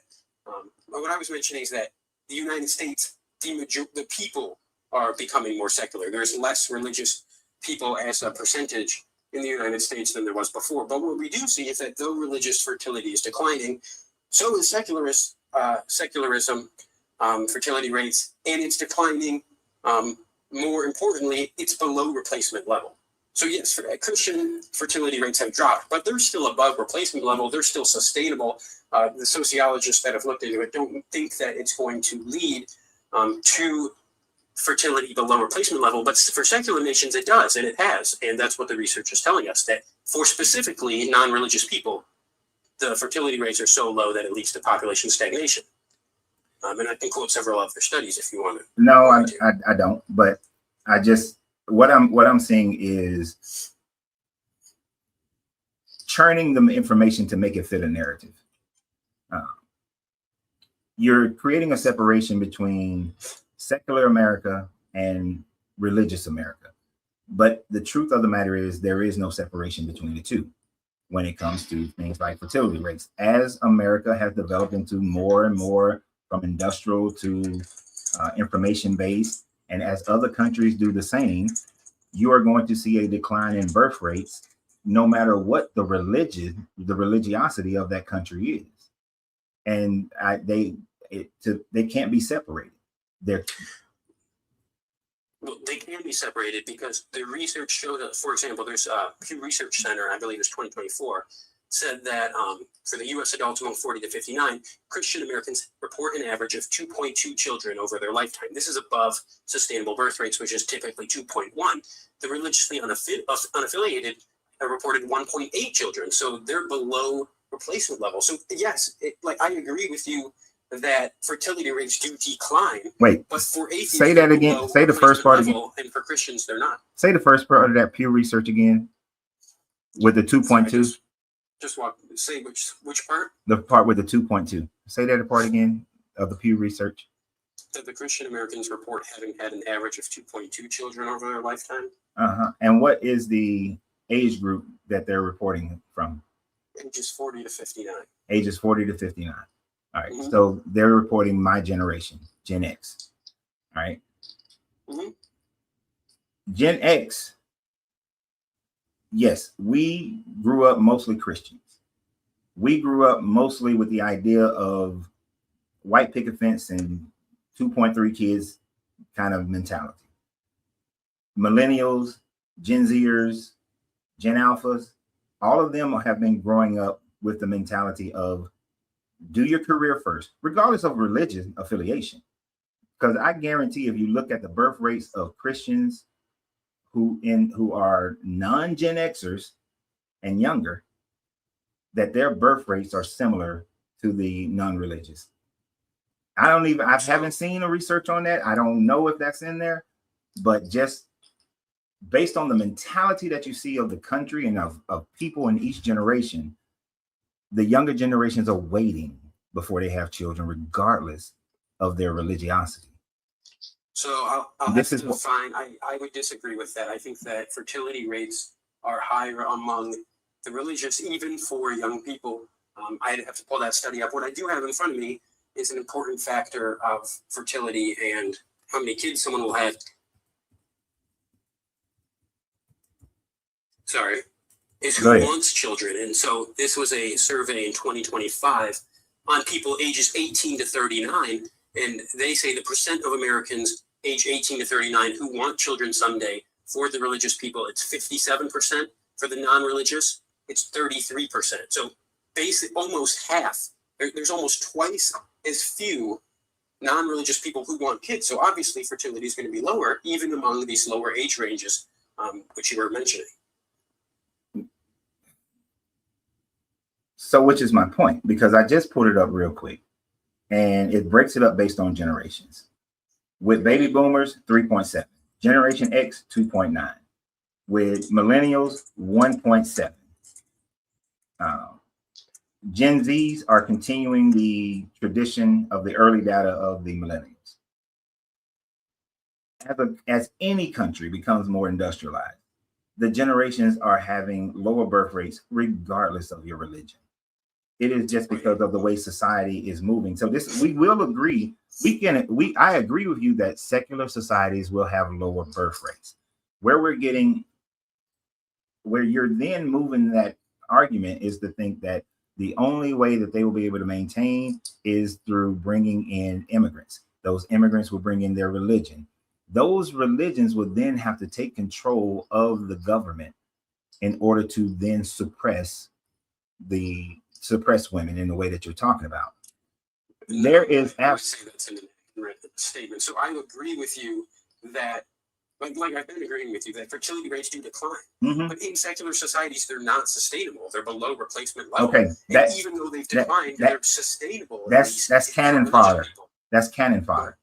That's cannon fodder right there. The premise is you're saying that because of the decline in it, because it's not sustainable, they will have to bring, immigrants would make the country sustainable. And through that sustainability, they will then force their religion on people. But to clarify what you're saying, I'm saying if the society has an unsustainable birth rate, Mm-hmm. which secular societies do and secular people do, then they either will just decline as a society, and eventually their society will decline because of declining birth rates, and it will be the religious societies that have higher birth rates and are sustainable and grow. Those will be the ones that take. When you say the society will declining by what measure? What meaning? By population. Smaller. So that has absolutely nothing to do with the condition of how people are living in that society. I would say it does, because as if secular societies become 1% of the world, obviously that's an exaggeration, but if they become 1% of the world and Islam is the other 99%, does that have an effect on how women are treated in the world? That's one of those where I would normally respond to say that if was a fifth, we'd all be drunk, because that's just not plausible. America, it's not plausible, but at least no, it's not plausible at all, because when you look at a country, say the United States, for all intents and purposes, has become a secular country, right? We are not governed by religion. A lot of people in our government are religious. They try to impose certain religious ideas, but we are not a religious country by law. So, and I'm not arguing for that either, by the way. And with America, with the European Union being in that status, since those are the two of the major powerhouses when you put the European Union together, it is improbable and unlikely that any Islamic ran government is going to be able to take over the United States or the EU. So let me clarify a few things. One, I'm not saying necessarily that an Islamic government will take over, but that rather if the majority of the population, or if a significantly larger amount of the population is Muslim, then that leads to bad effects on women, even if the government is not controlled by Islam. But I would also point out that you said you didn't really answer my question about if secular societies made up 1% of the world's population and Islam made up the other 99%. Obviously, that's unlikely. The reason I'm exaggerating it is to show that there definitely is an effect. Like, we can agree that if Islam made up 99% of the world population, that would be bad for women. If that's the case, then even if it's not that extreme, more Islam in this society is bad for women. So I would say that secularism leads to that. If that was the case, sure. But in the same breath, I could say that when the world, the known world, the Western world, was 99.9% Christian 200, 300 years ago, it was bad for women. Right, but I would say that's bivariate analysis. So it's like saying that's when the world was Christian, that it was bad for slaves. Like, yeah, it was, but everywhere in the world was bad for women. It was better for women. It was bad for women in Christian societies, but it was better than in the rest of the world, because women had rights that the rest of the world didn't. It wasn't that Christianity caused the world to be bad for women. No, it's the opposite. Hold on, my guy. It was already bad for women, and Christianity, even back then when it was bad for women, it was better than the surrounding context. No, it wasn't. No, if you were to go and actually look at, say, the time frame of around 1500 CE, when the women were treated just as badly in Europe as they were treated in North Africa. They had just as little rights. They did not have rights, basically. And during those time frames, on either side of the fence. The only reason women have been able to gain rights in this world has been through secularism. I would completely disagree with that. Then you're disagreeing with history. Does not point that out. Really? Yes, really. So for I'd have to pull the studies back up and well, not necessarily studies, but the historians back up, which mentioned that the positive effect that Christianity had on women and developing women's rights. That's more of a 19th, 20th century thing that happened. That's not a 16th century. So let me ask you this: if let's say that in the 15th, 16th century, Christianity had that Christian societies were worse for women, and then in the 19th century they were better for women, and then in like first century Palestine, when they said that women were also made in God's image, unlike the other surrounding cultures, which said that only powerful men were, that was also better for women then.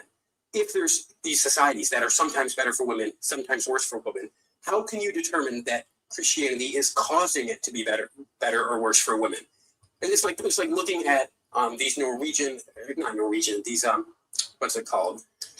Nordic countries that have high happiness, high good economies and good life quality, and say, well, they're all white people, so therefore it's white people. A white population makes you have these good things. You can't just see two things that go together and say, well, that's the cause. No, actually, these Norwegian countries, which was a bad example to use, they have a happier community because they're less religious. They're more of an atheist or non-religious affiliate countries. And they when you bring that up, because the research says the opposite. The research says that the more secular a nation gets, the less happy they are, and that self-enlightenment rates are higher among the religious. Happiness rates are lower among the unreligious. You see what I'm saying? You are looking at one study and putting that study as a blanket over. That was a meta-analysis of 800 studies. Hey, hold on. We're talking about the Norwegian countries where people and studies have shown that they're happier, they have a better quality of life, and they are predominantly secular, less religious people, and they have a happier quality of life. Right? And now, hold on. Quality of life. It doesn't mean it's the cause. I did not say that. See, you bring in the white part. That's a poor example of that. Their lack of religion was the cause of them being happier, when that's not the case. They're secular. Their secular systems of government and lifestyle that has made them a better country with a happier life. Let me finish, because there's a point that you made earlier that I'm trying to get to. Right now, although there are many variables that you may be able to point to here and there that deals with religion, the primary variable that makes these countries like the Norwegian country, the primary variable that allow for women, even under more Christianized countries, to gain more freedom is because the countries went away from monarchies. The system of government changed. So starting in or around the late 1800s into the 1900s, the reason why women were able to gain more rights had nothing to do with Christianity or non-Christianity, but it had more to do with the system of government by which that they were under. And when they were under more of a democratic republic, women were able to gain rights. Women under monarchies, they do not. We even see this in the Islamic world. If you were to look at countries like Dubai or the United Arab Emirates, although they still have a monarchy, the government is ran more like a democratic republic is how the country is ran. But then countries like Saudi Arabia, who just have a strict monarchy, they are suffering under more of a totalitarian state. Whereas in United Arab Emirates, women have way more rights and liberties in that country. So the idea that, oh, it's Islam and blanketing everything with Islam does not work, because we have examples of it. Not a study. You can go look at it yourself. And I personally have been there myself 30 years ago in Dubai. Women had more rights. But you see, have you been to Saudi Arabia and then you go over to Dubai and have a comparison? I can't say that I have. Okay, so I was in Saudi Arabia, and then a week later I was in Dubai, and there was a stark difference between the treatment and the rights of women in the United Arab Emirates than it were in Saudi Arabia. And in our military briefing, they denoted how and why there is the difference. And it had more to do with the way the government is ran than the religiosity of the country. Yeah, so you made a lot of points there. So hopefully I'll get a few minutes here to address them all. So just give me a few minutes to respond, and then we can discuss that. So firstly, you said that it's based on the government, and you said, I believe it was like, I'm trying to quote you here, not whether they were religious or not religious. So isn't that your whole point, though, is that it being religion causing these bad things for women? But you just said it wasn't the lack of religion that caused these benefits. It was the government. And I would agree with that. You can have those same governments with a majority Christian society, and I would argue for that. I'm not arguing for a theocracy or a monarchy. But going on to what you said that the reason the Nordic countries were happier is because they had secular lifestyles. There's not a single sociologist that I can see that agrees with this. And if you can bring one up, I would appreciate that, because what I've seen is that it's the strong safety nets, it's the economic security, it's the work-life balance. Those are the things that lead to higher happiness. And that's why we see this in secular societies. But when we actually look at research, we see that after accounting for these variables, secularism is associated with less happiness. I quoted a multivariate analysis of over 800 studies that showed that that religiosity was positively correlated with happiness, mental health, and negatively correlated with self-unaliving. So how can you say, well, this country, going to North Korea. North Korea, they're an atheist country, so therefore atheism is bad. We don't do that. We have to look at actual research that accounts for variables like the ones I mentioned, like work-life balance, like income, like economic security. You can't just say, well, this country is atheist and it's prospering, therefore it's because of that. There's other factors. I was accounting for that, and you dismissed those things. And yes, way earlier, I accounted for those things, and you dismissed those things because I'm going to have to hop off. And that it doesn't seem like we're at the equal level of research here. It just seems like you're pointing to countries that are secular and saying, well, they're happy. So no, you're not. That's fine, because you need to learn to listen. You need to listen more than you talk, because he definitely needs to listen more than he's talking, because what he doesn't realize, and what I'm saying here, is that the religion has been oppressive. But once the religion started becoming more democratized and people becoming more secular in their government and in how they function, then the countries grew. The countries got better in their infrastructures and whatnot. And that allowed for a more secular lifestyle to be held, where women could reach out and gain their freedoms. Under a dictatorship, a kingship, a theocracy, where the government is running all those things, less innovation happens, less infrastructure happens, and women don't get those rights. So you can look at all the studies that you want to.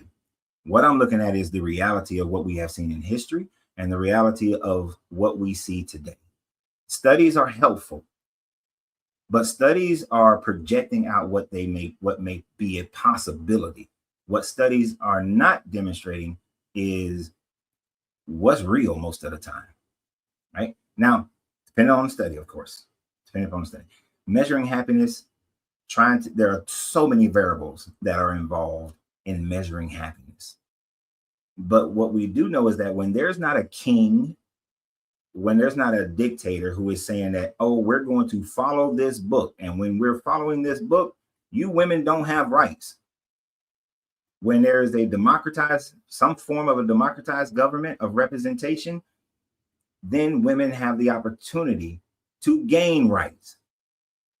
And we went all around everything else, but that's the reality of what history has shown us. When the kings of England lost their power, then the people of England gained power. The women gained power. When America was formed under a democratic republic, women had an opportunity over the years to gain power. So every time the religion is taken out of the freaking government, women have had an opportunity to grow. The people have had an opportunity to grow. So all that birth rates and all this other stuff, those are cannon fodder things that don't pertain to the conversation that we're actually having today.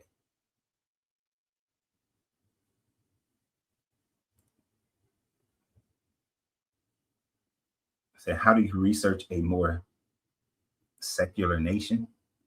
I'm not understanding what the question of that one. Like, you can, like, if you say you're looking at Denmark, yeah, you can find information on the religiosity of the people, but then you have to look at the government, you look at the infrastructure, look at the history of growth in their health system, their school systems, their prison systems. You just look at how the country has moved through you have to look at all those different variables. I'm not sure if I'm answering your question correctly, but it's a bunch of variables that you look at to see, whether or not a country is prospering or not. The GDP of the country matters, the prison population matter, the level of education within those countries, all those things matter. But what we can see is that when you have a theocracy going on, that those types of opportunities do not happen as much. And now you can have a secular government, a democratic republic, and they can still be screwed up. But when we look at countries like Nigeria has tremendous potential, right? But you have poor leadership, and there are a couple of factors to that poor leadership. One, the religious push of that poor leadership. Two, the colonial puppetry within that leadership. And three, the just straight out corruption that has almost become part of the fabric of the government. So it's more than just the one thing. But religion is a stronghold that can be used to control the minds of people, to make them think that what the religious person is, what the leader is doing, is the correct thing for them to do. Like, it's funny to me, and I'm not trying to get to American politics too tough. If Obama had did what Trump just did, but Obama was never promoting religion, he would probably be on trial right now. He'd be on an impeachment trial. But because Trump and them knew to utilize religion as part of the scapegoat, because I don't know if you guys heard the I forgot his name. Well, hell, just using Trump's him bombing Nigeria, he utilized the excuse of religion to bomb Nigeria. There's I think it's Graham. Graham was saying that, we got to go and take out Cuba because they're killing nuns. They kill nuns and they kill priests. They utilize this religion, and I'm not trying to pick on them. I'm not trying to go Democrat, Republic here. But when you have someone utilizing religion to justify their tyranny, people are accepting of it. They go with it. And when you have a country like your Saudi Arabia's, the country doesn't grow. The country doesn't, women don't get rights as easily because they are holding them down under their religious thumb. Now, thankfully, women in Saudi Arabia can drive now. They just not too long ago got the freedom to drive. So we can see throughout history. Studies are great, and I often use studies. But studies alone doesn't give you an answer. And I understand he's 21. And I hate to say this term because I used to hate when people used to say it to me. Just keep on living. Keep on living. If you keep on living, you'll realize that studies alone will never tell you the whole story. Never.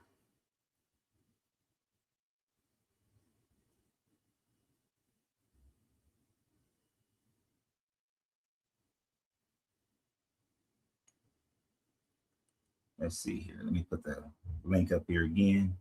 Oh, well, I'll put it up. But let's bring Scott.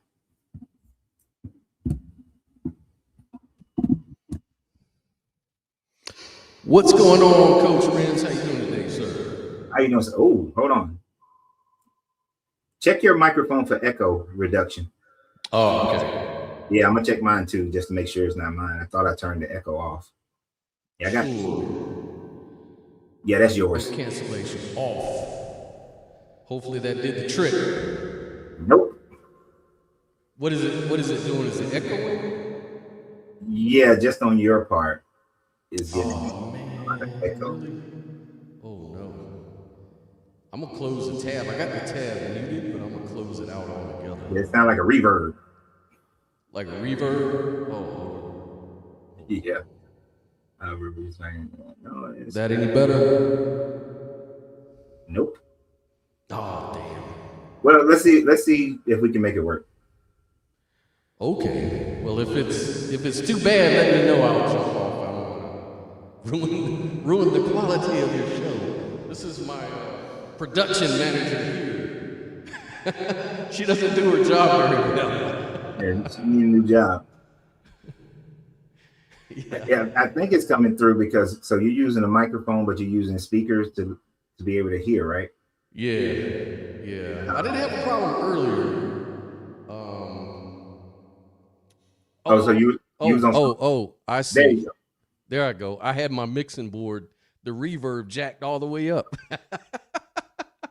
Sorry. Sorry about that. He up here trying to sound like Zap.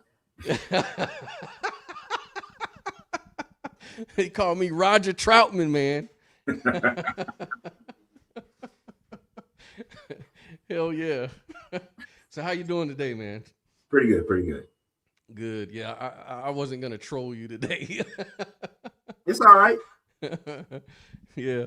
But you know, the funny thing about this whole women thing is how do they define Christian? Because didn't Paul say that women shouldn't be teaching in the church and they should be learning in silence? Mm-hmm. And they're on a hierarchy, right? And they're like towards the bottom of that hierarchy from my Christian studies. They're slightly above slaves. Exactly. It you know, and even though Christians, a lot of them went along with, especially the Jewish Christians, went along with the law, you know, the law definitely had regulations and everything as far as marriage and how women were kind of treated as property. We talked about that before too. So it just seems kind of weird. You know, it seems like mainly Christianity evolves along with secular society these days, especially in this country. Yeah. And I don't know if you heard the young man who was on here earlier spouting out all these studies of future events, but women gaining their rights has always happened in a more as a society becomes more secular. It has never ever increased when women are under any type of theocracy. And Paul was writing and society was still under a theocracy. So it was perfectly fine for him to tell women to shut the hell up in church. And if you have any questions, ask your husbands at home. Mm-hmm. That you're not supposed to usurp the authority of a man because it was Eve who was the first deceived and not Adam. So Paul very much teaches women to be in a lower caste system, slightly above slaves. So but that was the society of that day, a theocracy. Right. You know? And as we've moved away from theocracies, women had more rights. Even if you compare the Jewish tradition, the Jewish governments to the Roman governments when they were in a imperial republic, when they were a republic, right? Women had more rights under Rome imperialism than Jewish women had under Judaism. Mm. And I mean, because a Jewish woman couldn't hold property, she couldn't inherit property, and if she did inherited it, she had to marry someone of their same tribe. Whereas in Rome, women could inherit property, but they didn't have to marry someone who was of their same tribe. They didn't have that stigma on them, right? Now, depending upon the caste level of the woman in Rome, and it's kind of weird, the higher the class, the only way she can inherit some property, right, is if there's no child involved. There's no son. Right? If she had a son, then the son gets the property. The woman can just manage the property until the son comes of age, but the son would get the property over the mother. Only if there were no children involved could the woman then inherit some of the property. Right. Well, you see, what a lot of these Christians like to do, especially these days, they like to borrow from secular society. They get their morals and their guidance through unbelievers. That's where they borrow their worldview from. They borrow it from the atheists and the agnostics and the unbelievers. So this is why they do things like fight for women's rights and minority rights and things like that. But if you'd have asked my grandma when she was alive, she'd say, these women walking around with pants on, that's so unchristian. For these women to be fighting about voting and all this carrying on, like she used to say, this ain't Christian. No good Christian woman would find herself trying to fight for the rights that a man has. Like, she don't know her place. Right.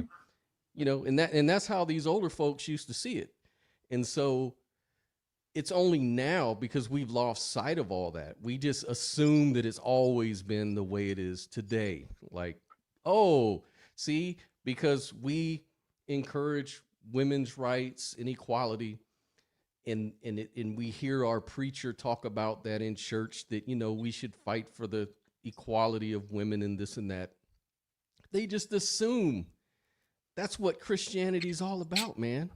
It's always been about that. And now these secular atheists are just borrowing from the Christian worldview. No, it's actually the other way around. That's the way I argue it. No, and I would argue the same point, because that is how it has been, and they assume that it comes from Christianity. Because one of the things that they will say is that the women who led the movement for women's rights were Christians. The Black people who led for civil rights were Christians. The people who led to the abolition of slavery were Christians, but they were fighting other Christians. So it's Christians fighting Christians to change the rights of the people, but it is the ones who was going against the grain. They were outside of the Bible. They were doing what the Bible tells them not to do. And so that's why people, your grandmother, my grandmother, had the same mentality. Exactly. And it was the same back when Christianity was formed. I'm sure they just reflected the culture of their time through their religion. I'm sure that was the basis of inequality, was the fact that was the normal way to operate in any society in the Middle East. They kind of looked at it that way. And so their religions, the best religions were the ones that could capture the culture the best, as it is today. And, I just talked about that on a video that I produced, I put out right before I started this live, in comparing is Judas the hero or the villain is the name of the video. And at the end of the day, whichever version of a story can capture the majority of the people's attention or the power broker's attention, that is the one that always thrives. And that's the one that the people wind up falling under. And if Christianity, since Christianity became supported by imperial Rome, then it started adopting the Roman culture. And it has continued to manifest that Roman culture. Then when it became kings and feudal lords and all that, it adopted that culture. And as we have moved into the 20th century, the late 19th century into the 20th century, it started adopting the more democratic republic cultures, which is what they're calling this secular, right? And it continues to develop that way. So whatever the culture is what the religion is going to do. And we even see this with Islam developing by way of whatever cultural influences, are impacting it. Which is why I brought up the difference between Dubai and Saudi Arabia. They are distinctively different when it comes to the rights of women and people in those two countries. So, and it's all based on the influences. Dubai has had more Western influence than Saudi Arabia. But we see Saudi Arabia starting to have some of that Western influence. And so they're starting to change. Right. Well, a lot of Christians will say that, all of this equality, all of these moral things, they actually originated with Judeo-Christian values, right? And they'll say that that's the way it was. But if you really look into history, Greek thinkers had ideas like ensonomia, which means equal law. It's the idea that all citizens, women or men, should be treated equally under the law. Right. And that was like in democratic Athens. They practiced that form of political equality, and so forth. So there was a lot of cultures before Judeo-Christian, religion, or separated from it, like the Code of Hammurabi treated people unequally based on class, gender, and status. And some argue that the Bible sort of emerged or was influenced by the Code of Hammurabi. So I agree that it's both ways, Yeah. And another way that they try to have that conversation is that they'll say that, oh, well, in the scripture, it teaches that men and women are equal, but the people just didn't have the heart to do it. It was man who misinterpreted or wasn't doing it correctly, which is just a bold-faced lie. The words of the Bible itself demonstrates that women are property. Women are property. So the fact that the people of that time frame treated women as property, they were following the Bible. We reinterpret things like when Jesus said, and they'll say, oh, Jesus says love your neighbor, so that means to treat everyone equally. They'll look at it from how we view the word neighbor today. But in first century, neighbor meant your same ethnic group. It didn't mean that you treat the foreigner the same way you treat the Hebrew. You treated the foreigner differently. So you treated your neighbor equally, but not the foreigner. So, but as Christianity grew into the Roman and into the Gentiles, then neighbor started to expand to mean anyone else who believes in what you believe. And that's how it was things like that allowed them to start slave trades, whether we're talking about the transatlantic or we're talking about the slavery that when they brought British people in as slaves, it didn't matter. Everybody enslaved everybody. But once as they saw them as not their neighbor because they was of a different tribe, they can treat them that way.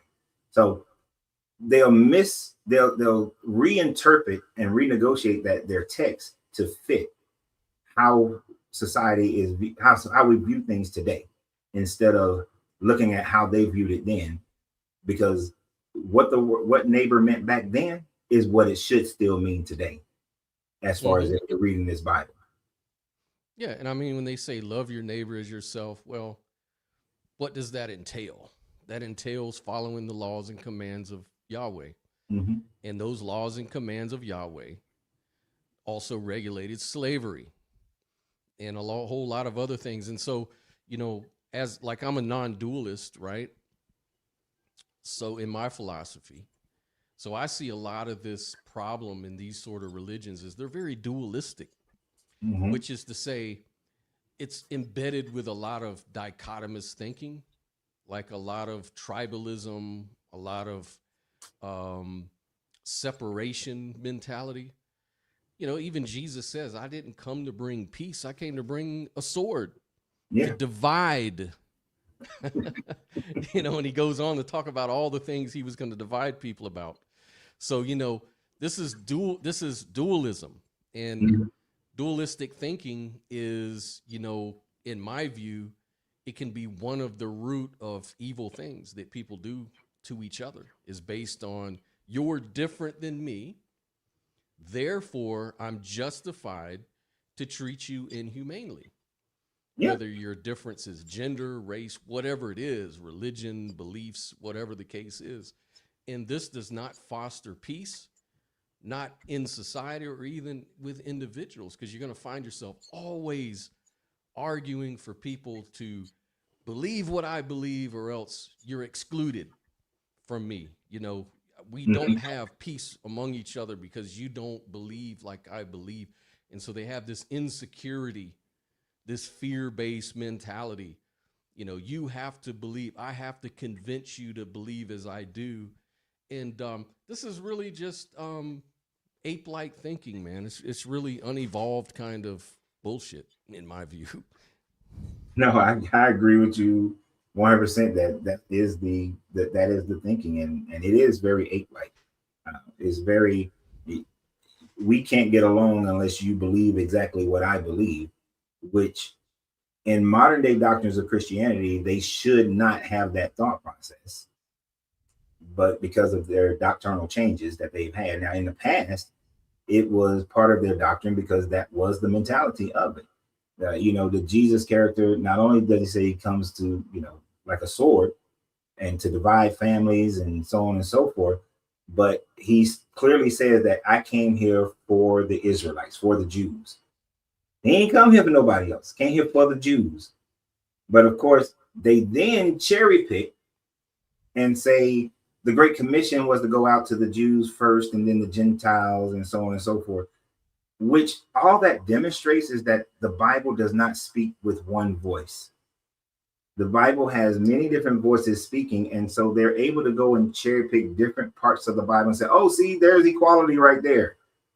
Oh, there's them treating someone fairly. Oh, somebody just put over here, oh, the Good Samaritan story shows where you're supposed to treat people equally. But yet, Paul says women shut the hell up in the churches and submit to your husbands. Right. Jesus said he only came for the Jews. There's no unification in the talk in the Bible. So, and even within some of the Gospels themselves, like they still don't have univocality within it. But that's what they want, and that's why they cherry pick the ones that fit. And pastors only preach those same sermons over and over again that fits our current mode of culture. Mm-hmm. And our current mode of culture is actually very much against the Bible, even the one what they're teaching. Yeah. Oh yeah, and I mean, dualistic thinking, isn't. I'm not just picking on religious people. I mean, it's part of human nature. I think, it's kind of like Democrats versus Republicans and conservatives versus liberal. I mean, it goes on and on. Yeah. It's You just was getting lower with the microphone. Oh, my bad. Yeah, it's just that dichotomous thinking is whenever I see it, I know to be on guard that this is kind of a false teaching, because it leads to number one, it's not even true. Like we're all connected deeply. I mean, you can look at that from a scientific perspective, a sociology perspective, a psychological perspective. There's so many ways you can see more commonality with people in nature and people with people, and on and on and on. So it's just not true. It's more of an illusion that there's this separation that has to be established, you know, between the sexes or between the races or whatever it is. I mean, that stuff is really the root of all of our problems, is because there's no coherence. And if you're looking for a religion for coherence and logic, you're not going to find it. I mean, it's so interpretive. It's kind of amalgamation of a lot of different writers and a lot of different people. And so you're never going to really find that coherence and consistency, at least in my view. Now, I'm not saying that there isn't some values you can derive from religion, but you can find those same values other places. You don't really need to, you know, encapsulate yourself into an echo chamber to find that shit. Exactly. And, you know, that brings me to another thought process when you say that you can see those values in other places. Throughout history, we have had different types of governments ran by different types of people, different types of political ideas and religions. They rise, they fall. Every last one of them, regardless of what the religious affiliation is, it doesn't matter what the political system is. They all rise and they all fall. So, but we always are going to find contention. Each person, we are always going to have our ideas. You know, you said like the contention between Democrats and Republicans, the contention between atheists and Christians. We're going to find some reason to separate ourselves all the time. And through those separations, you're always going to have problems within every government, right? So when you, and another thing just threw me off. There's a person, they wrote that atheist governments failed, and we have Stalin and Mao as an example of that. Cherry picking. Oh, and over here I'm on YouTube and Facebook, so that's why you don't see the person. Sorry, I'm trying to handle the screen. But did not the Holy Roman Empire fall? Exactly. Did the British crown fall? Did the monarchy of France, who was Christian, did they fall? You see, they all fall.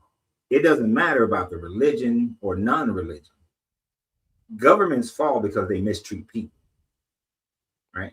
So the religion has absolutely nothing to do with if a government can be successful or not, if a country can be successful, if an empire can be successful. The culture is what matters.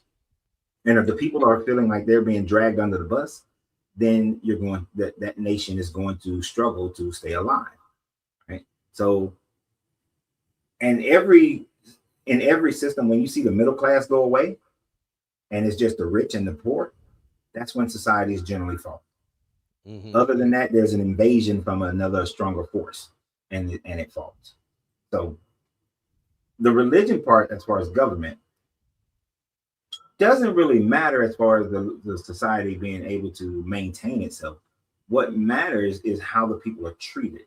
And there are some good things that religions have that treat people well, but there's more bad things in the religions that we hold today. The religions that most people are holding on today, there's more negativity, which is why secularism has grown no matter the religiosity of the people. And all they have done is try to reestablish or renegotiate the text to make it fit, right? And at the end of the day, you have a version of Christianity today that they would have said you are a heretic for having today's version of Christianity 500 years ago, right?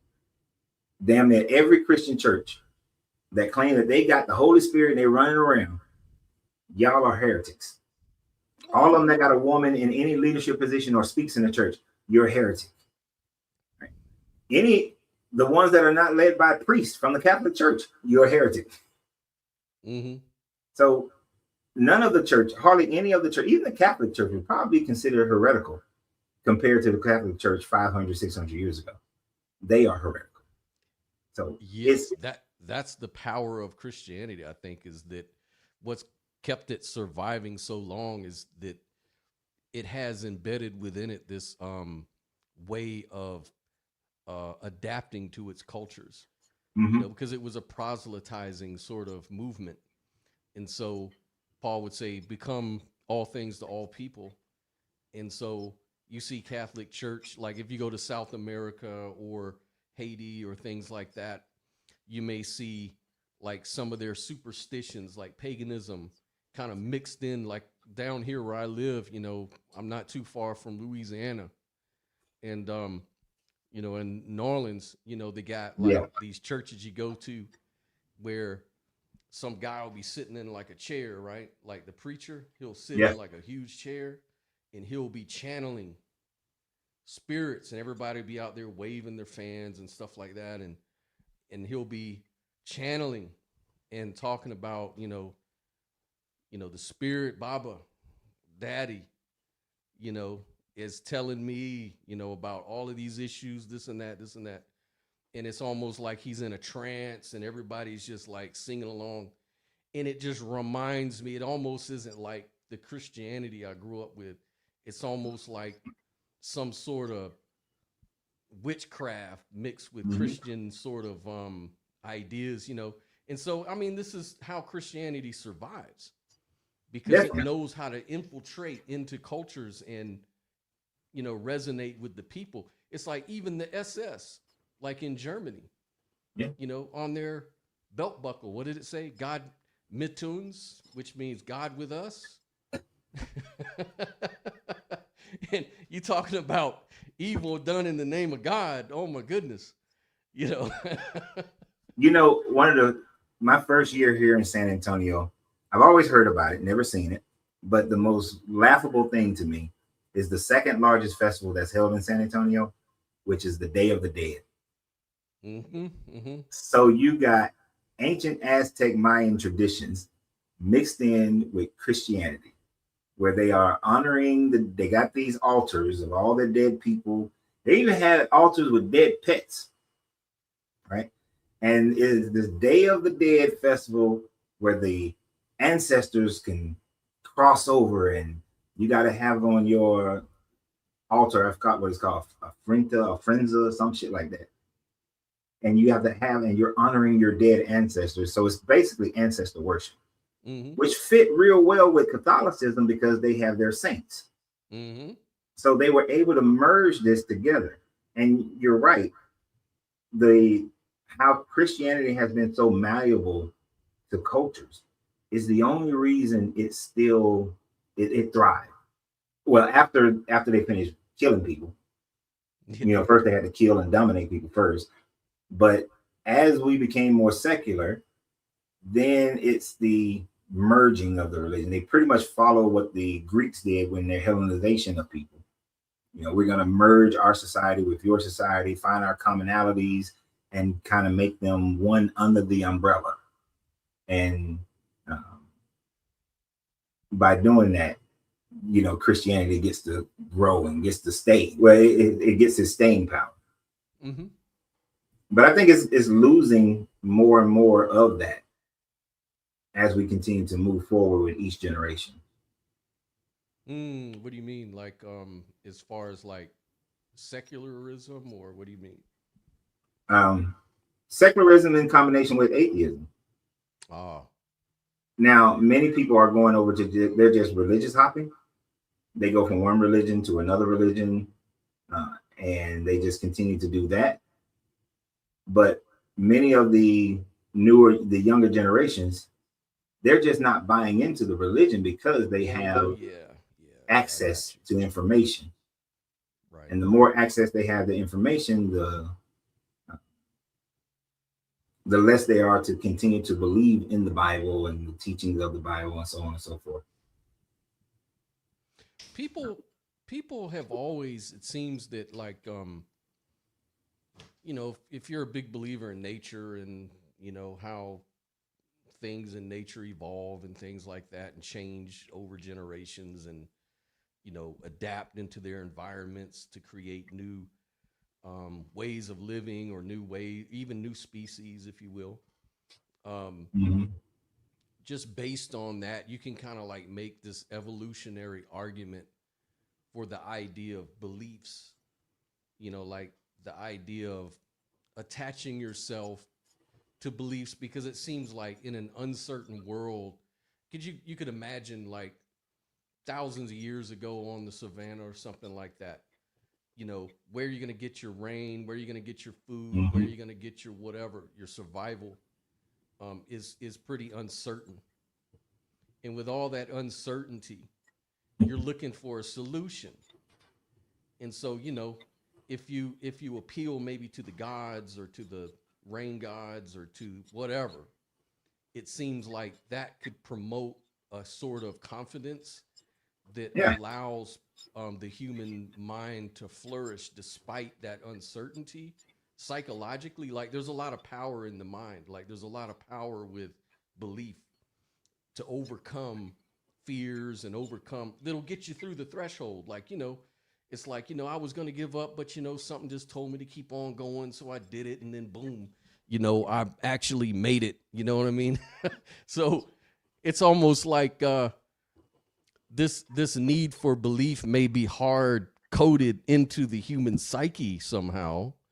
And that may be the reason why religion seems to go in ebbs and flows throughout history. What do you think about that idea? No, actually, I agree with that, wholeheartedly. When you look at the evolution of man, when man couldn't understand why the thunderstorm comes and then it destroys, their houses or creates a forest fire, or the drought happens and they have no idea why the drought is happening. They start looking, because they have the question why, but they don't have an answer. Then they manifested the answer of God. There must be a deity that's controlling the storm, and we must not be pleasing that deity. So that desire to understand and know why, and having to have an answer, created this religious mindset in man. But as man has grown in science, the religion diminished more and more and more. Like Christianity grew in a time frame where people believed in Zeus and Jupiter and all these so many gods that was controlling so many things of nature. Now, if they didn't have Roman military, a style of monotheism probably still would have taken the place of those religions, because science would have said, well, we know why the storm clouds come and we know when they're going to come, and we know why the drought comes. We figured out, what stars are, where the earth is, all these sorts of things. So all those deities would have eventually gone away anyway. They just went away a little faster because, not swords and military, so they went faster. But until man can get to a point where we scientifically understand a closer understanding of our creation, until we get there, Star Trek world, we're going to still have deeply religious people, more religious. I'm saying not deeply religious, but more religious people. If they could prove without a shadow of a doubt how life began on Earth, the religion will begin. Even the monotheism religions will begin to fall apart. Right.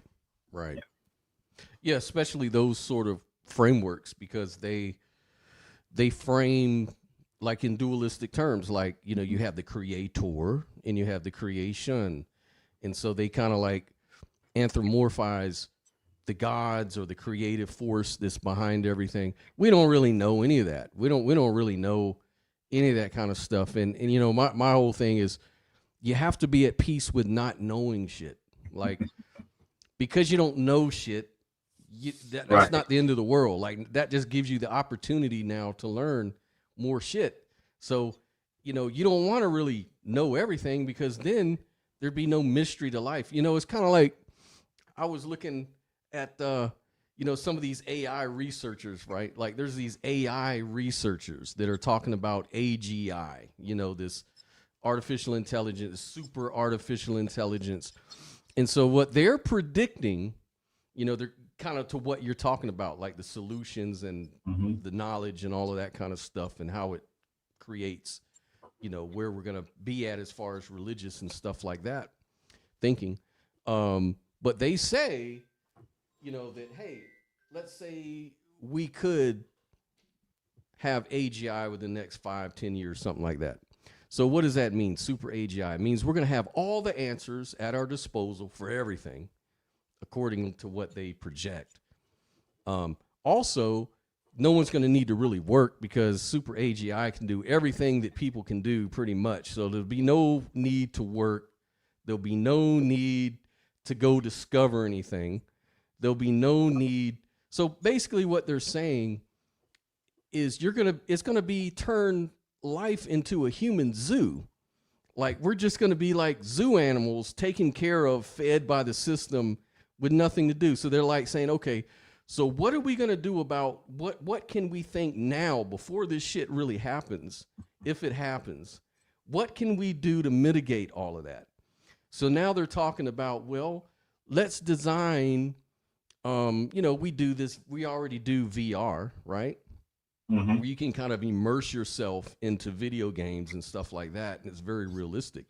Say, well, by that time, AGI would be able to mimic real life and maybe do like an ancestor kind of fucking game, right? Where you can kind of put on your shit and spend a lifetime struggling in meeting all the things that humans need. They basically said there's 3 pillars. Like humans they need challenge, they need novelty, which is curiosity, and they need status, which means you want to be above somebody else. You want to know where you are in the game of life, right? Right. And so if these 3 pillars can be met, that's great, but you can't meet that in a zoo. You can only meet that in another world that's not a zoo, right? So they're thinking of it that way, it's like really some wild stuff. So and so that brings you back to the point of religion. Religion kind of gives you a lot of those things. It gives you curiosity, it gives you this mystery of God and stuff like that. But what it also brings you a lot of bullshit, because it tells you that these answers are already there. Yeah. The human thing is that, oh, well, we want to be the gatekeeper of all the knowledge. So we want to tell you what is the truth about life. We don't want you to really be curious. We want you to be curious enough to lead you to the water that we've already poured in the bottle for you. There are so many movies based on what you just said. And my favorite version of it is it's an animated movie with the little robot. And Earth was so trash that all the people left and they was just living on this spaceship, and everybody got fat and lazy because the AI was taking care of everybody. I can't think of the name of that damn little animated show. That animated movie. But it also made me think about an episode of Star Trek Voyager that I remember seeing where a Q, I don't know, the Q Continuum, they are like they know everything and experience it. And one of them wanted to die because there was nothing else to do. Death was the only unexplored. Yeah, Wall-E. Sorry, the cartoon was Wall-E. Yeah, Wall-E. Yeah. That's what that reminded me of. But like in there was an episode of Voyager in the first season. The Q wanted to die because that was the only unexplored territory. So, but I don't think we'll ever get to that point where there's no unexplored territory. So we will always have some challenge to strive for. And I think fear will keep people from allowing AI to fully take over their lives. It's always going to be able to go so far. But the religious part, although it does have some questions about it, I do also think it's going to get dumped, because the more and more we have access to information and the more and more things we discover, not just scientifically as far as like creation and whatnot, but we discover that the Exodus story never happened. The Abraham story never happens. The Noah's flood never happened. When you take away those stories, the Bible has nothing to stand on. Right. You know, it's a table with one leg, and that's what many of them are standing on. They're standing on the table with just Jesus, and it's wobbly as hell, and it's not going to stand. And the information blows it over, because without Moses, without Joshua, and then, you know, as you continue to move forward, then there's no evidence of a united Israelite kingdom under David. Once David is gone from the narrative, and that's just either a made-up story or a story about one little house of people, then the whole Jesus narrative starts wobbling. So I honestly think that there's more, that the information that will get rid of religion is not going to come from scientific exploration, but archaeology. Archaeology is what's going to be the nail in the coffin for it, because you're going to see that these old stories can't be true. And then it does just come down to faith. You're just going to have faith and just believe some shit just because you want to believe it. Yeah, I mean, especially like Western thought type of religions, you know, it's like, because there were religions way before Judaism and Christianity that had nothing to do with gods and nothing to do with stories like that. A lot of those stories were, you know, analogs and were presented as such. And they were more like, moral teachings, wisdom teachings, especially in the Far East. And they didn't really have that same sort of mentality, you know, of, oh, our beliefs depend on the lineage of our ancestors being from God or being from this person or that. You know, we predict he's going to be a great king and it's going to usher in, you know, the end of the world, and he's going to reveal the secrets through the apocalypse and all these kind of weird, you know, woo-woo kind of ideas, right? There's been more, I would probably argue there's probably been more religions throughout history that were not like that than there are, because what, we can count them on our hand, what, Islam, Christianity, and Judaism, you know, like these are those kind of religious thinking vehicles. And most other religions in the past have been based on those types of things. When I was transitioning out of Christianity, Eastern thought processes, even some Eastern and Western philosophies, made more sense than the religion itself, because I didn't need, one of the hardest things for me to realize is that I don't need religion to have morality. That when I studied Buddhism for a little bit of time, Buddhism doesn't have a God, but it has morality. Then in studying philosophy, Stoicism is not based on a God, but it has a morality. You know, Neoplatonism doesn't need a God, but it has morality. And when I started looking at how other cultures functioned outside of this realm of Judeo-Christians, Islam, all that sort of thing, I saw that they had morality without having a God. And so I was like, okay, I don't need a God to have morality. And then morality is then just subjective in itself anyway. So it doesn't even matter if you got a God or not. It's all subjective to your culture and how your culture has developed. So that type of thinking is becoming more and more prevalent. And it is that type of thinking that has freed women from this religion, that allowed for the different movements to happen so that women can gain, you know, more equal, you know, move towards a more equal right status. They still ain't there yet, but help them move as far as they have moved in the last 150 years. Has been because of that more of an Eastern mindset of thinking. Of course. Not the religion, not any of these religions that got these deities. Any individual who finds themselves in the demographic of some outgroup, you know, according to society, you know, whether you're a minority of some sort, should look at Christianity, really any of these dualistic sort of systems, they should run from that shit, because they have to understand they're the thing that they're against. Like, you're the thing that we're opposed to.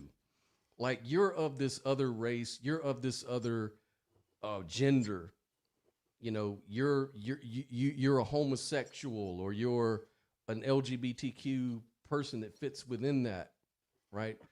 Or you're a woman, or those, you become the thing that they rail against. You're the fuel for their fire, because they really live off dichotomies like that. They that's where they get their, it's just like, you know, any good politician is going to find things to make up, like problems they can sell you.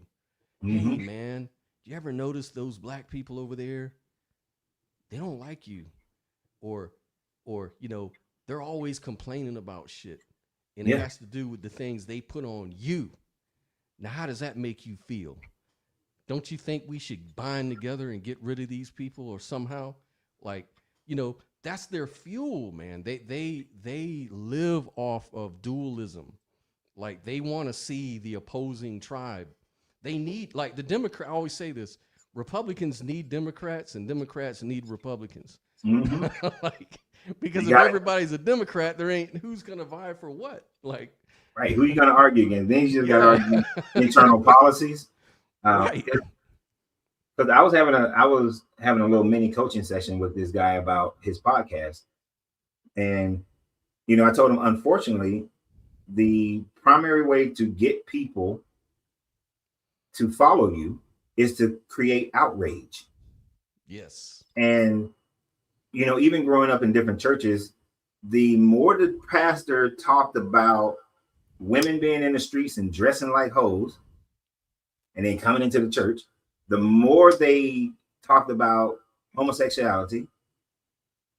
If they talked about, they would talk about those two main subjects, because there was already outrage, you know, in the 80s, in the 70s, 80s, 90s, that was the outrage.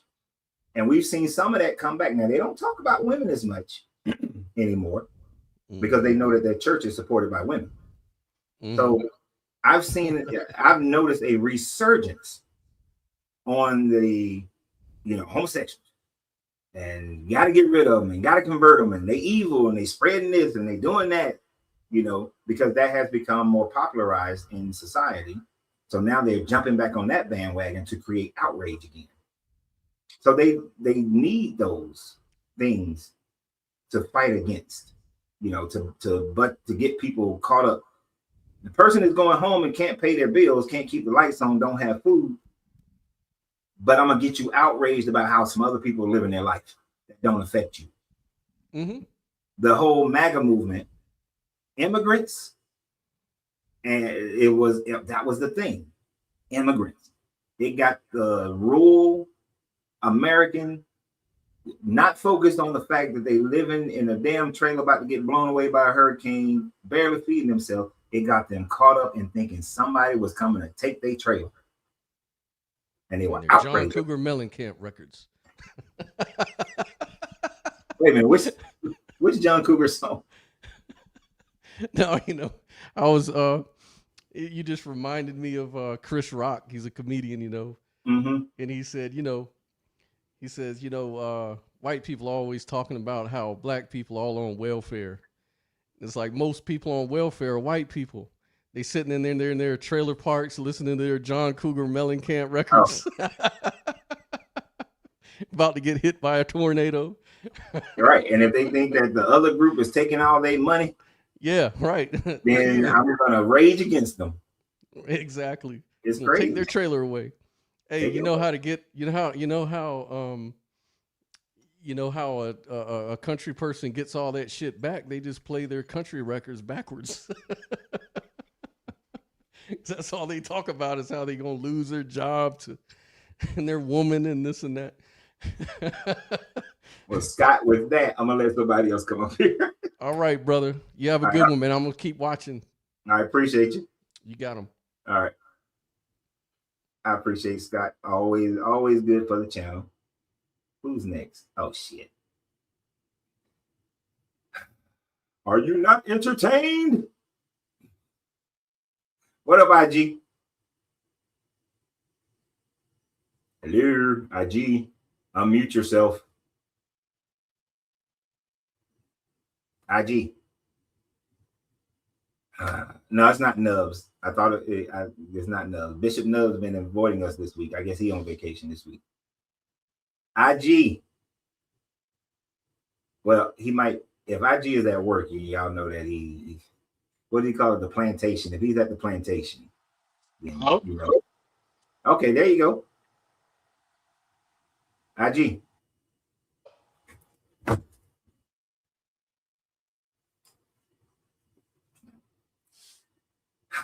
IG unmuted his mic, said hello, and then muted his mic again. I'm gonna kick it. Hello? Okay, we can hear you. Don't mute it. Can you hear us? IG, can you hear us? IG. Something's going on with your phone. Yeah.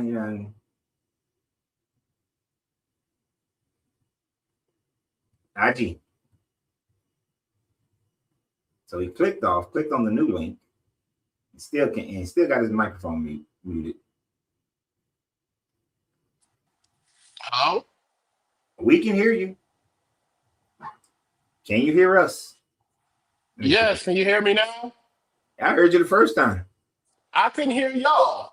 It was like nothing coming out of the earpiece or nothing. That's because your phone raggedy. Nah, don't you do. Hey, it's because I got that raggedy ass Spectrum mobile service that you got out there in Texas. What's that? And of course, I appreciate the dialogue. You know, that this subject has a lot of a reason why I had deconverted. You know, people want to run to, it's probably because you're gay and stuff like that. It really was the slavery and the ethnogenesis for me.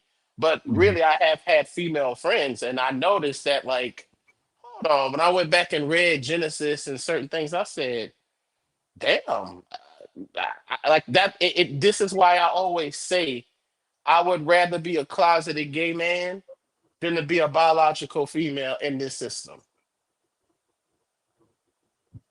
You I know what? rather I can understand that.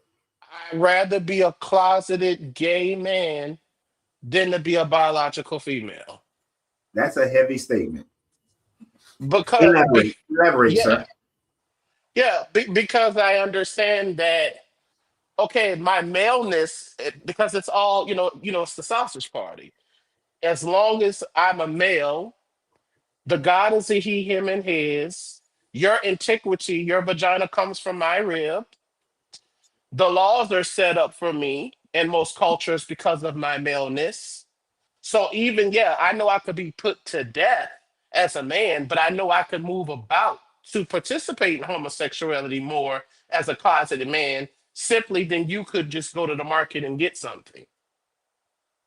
And I also say this too. I know that coming from a Black American descendant of slavery perspective, I know that the Bible does give straight women some power trip over men. It's only okay for you to be over a man. It's all right for you to disrespect and not see a man as this divine sausage man or something like that when he's a homosexual. So I think socially too, they had to at least give women something. So women still in the modern times now, not back in the day, it now gives them something to feel like, okay, there's something lesser than me in these times. But in those times of those biblical times, I would have still rather be a male closeted. So that's pretty much my elaboration, especially even in not from this day and time. No, it really wouldn't make any sense for me to want to be honest. I mean, yeah, in no context of a male patriarchal society, I'd never want to be a female as long in any context, even if as long as it's ruled by the bloodline, in any context, I wouldn't want to be a female. But I would definitely have to choose being a closeted gay male in biblical times over being a female. I know I have more autonomy. I know I can at least have the right to go walk to the market. I know that I can sit in politics and government. Mm-hmm. So for me, it's amazing to me, which I know why. Let's just be honest. Males, we have physical autonomy, so I don't think women are believers because they just believe in their heart. I think most females of the female sex are believers because it's a method more of survival than it is actually. Because I had to think about it, even if I break it down by race, I know most of our ancestors were this and colonized into this. So even as men and women. So then when you break that down with sex and gender, I definitely, if I was a female, I definitely would pretend to be, I would not be as quick in this modern time. I could be honest. I'd probably not be as quick to profess my atheism if I was female. No, that's an interesting thought process. Everything you said is an interesting thought process. I know Mhm. let me tell you right now in the comments, and I know everybody is on about a 30-second delay. Because Mhm. I was on your TV, and so I timed when I did a movement. So it's about a 30-second delay. I always wondered what the delay is. Okay. Gotcha. I was on TV, y'all. But Yeah. 70-inch, Herb. New Orleans. But damn it, you made me Yeah. lose my train of thought. Oh, no. Okay. So you threw off a lot of people in the comments because a lot of the men were like, damn, I don't know how to really take that. But I understand what you're saying. It's a deep thought. Mhm. You would just have a closeted gay man back in the first century Mhm. would have a better lifestyle than Yes. a woman in first century. Now, there is even debate, though, Mhm. that depending upon where you were in first century, whether you was in Greece or Rome or even in Judea, there is a debate on sexual immorality actually meaning homosexuality in those societies at that time frame, because some of the wording actually is rendered more. And I'm doing the research on it right now. I Mhm. cannot give a substantiated "this is it." So take this with 2 grains of salt because it's more than one. Right. But Paul was more or less referring to having purchased sex with men and not just having sex with men, right?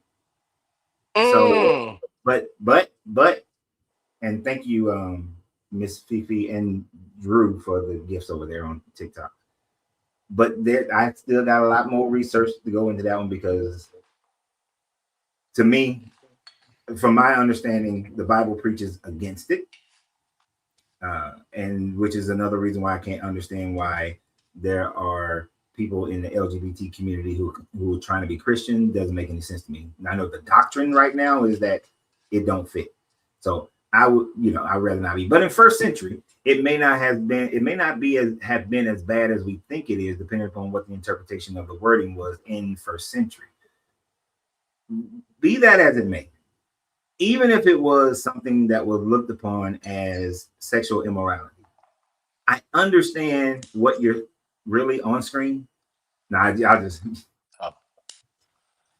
I really do understand what you're saying, uh, because you would have a better quality of life just being a man, and then being here, and then fast forwarding to the time frame that you're saying of slavery, it would have been better to just accept and say I'm a Christian, right? And to live it. And then you would teach your children that, not because you are feeling it and understand it, but because you want to protect them so that they don't have to go through it. Because in the antebellum South, being a non-Christian slave, you probably would get killed real quick.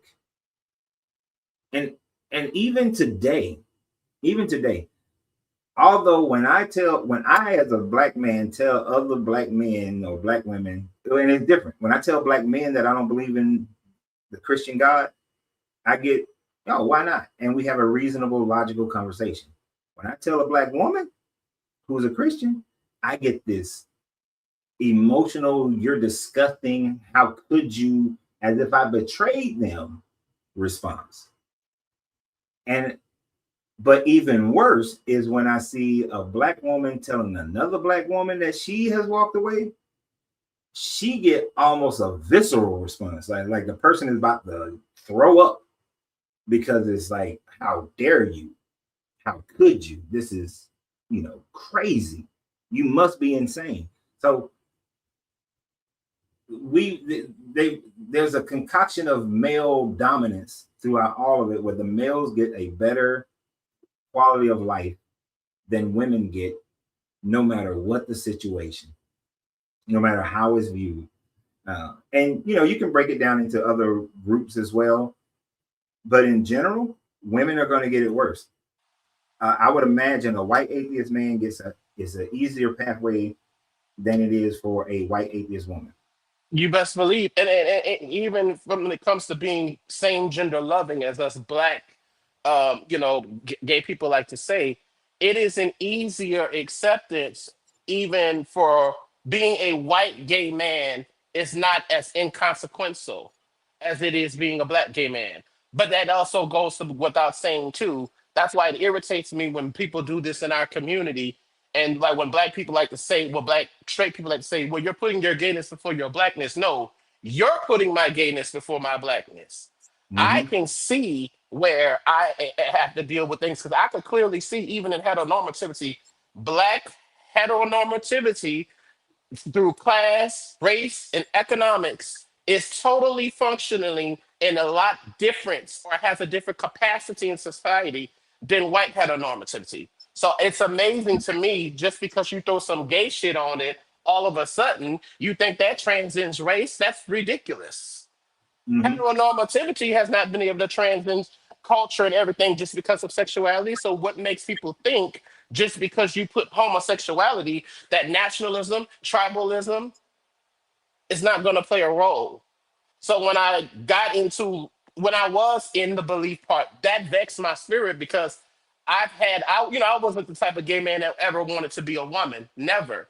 But I always had the curiosity when I went through puberty to be friends with the opposite sex because I was just naturally biologically curious as to why do they think the way that they think? Why do they feel the way that they feel? And the more so my relationships getting into attractions with women, it had nothing to do with sexuality, but it had everything to do with sex. Definition number one, autonomy.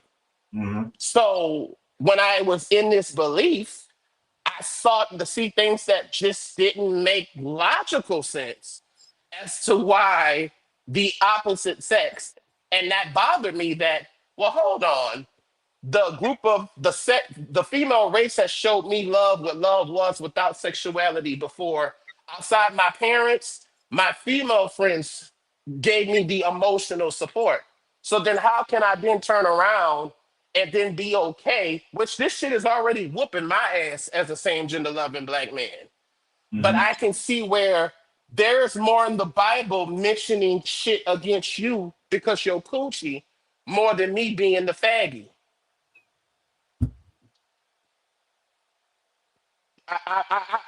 It's a it's it. There is more against you. No, I agree. I'm You sorry. caught me off guard. Yeah, yeah. I just said yeah because I know that this is how these people think. I don't talk to myself, but I'm just honest. I know that's how most people who have that belief. That's what they're saying. Right. That's what they're saying. So I know that there's more passages in the Bible that's to the detriment of your being as Yeah. a female than there is me as a homosexual male. Because I can clothe, and let's be real, it's really not the homosexuality, it's the queerness. As long as you acquiesce to the gender norms of Mm-hmm. whatever the society is, you can do whatever you want to do in your bedroom. So I can put on the facade. This is why we are going to, even in this day, I don't talk down to the DL man and stuff like that because I understand that society is going to put you in this whole box. Just because a man sleeps with another man doesn't mean that he's feminine or wants to be equated with the same movement. But the Bible doesn't give females that same utility. It's a straight flat across the board for you. Right. It doesn't matter. Doesn't It matter doesn't matter. what your bias is, your choice or your sexual. What am I trying to get at? It doesn't matter who you want to sleep with Yeah, uh, for a yeah. woman. For a woman, it's a straight across the board. So I'm glad that are more, because I've always said this too. Man, you get women of all ethnicities now. If not just black women, baby, if you could get women across the board to walk away from this cock worshiping debauchery. And there's a reason why, too. You ever notice, those of us who Black American, there's a reason why Black American women sell gospel more. You know the reason why? Because there's a pain there. See, it's Mhm. compounded. You're a woman, your God is a man, your man whooping your ass, but you praying to the man God, then you think that it's your fault. See, Yep. that's why a black you can't never outsing a black woman in gospel. Yeah. And then a black woman is going to buy that more because she's going to feel it more. She's going to She be able to, sympathize with that more because it's more of what they're experiencing as well, which is the saddest part of it because a man is D'Angelo. not going to Yep. be able to lead a man maybe in small little sections, yes, but on a large scale, it is not going to be a man that leads women out of these religions, right? I mean, a man of help, but really, when women start leading other women out of this religion, that you will see a greater number of them leave because But they'll identify with that woman who left. I agree, but the only reason why I give you pushback because you're the only reason why I in thought. But the reason why, oh, and it's so ugly, ladies, y'all might get mad.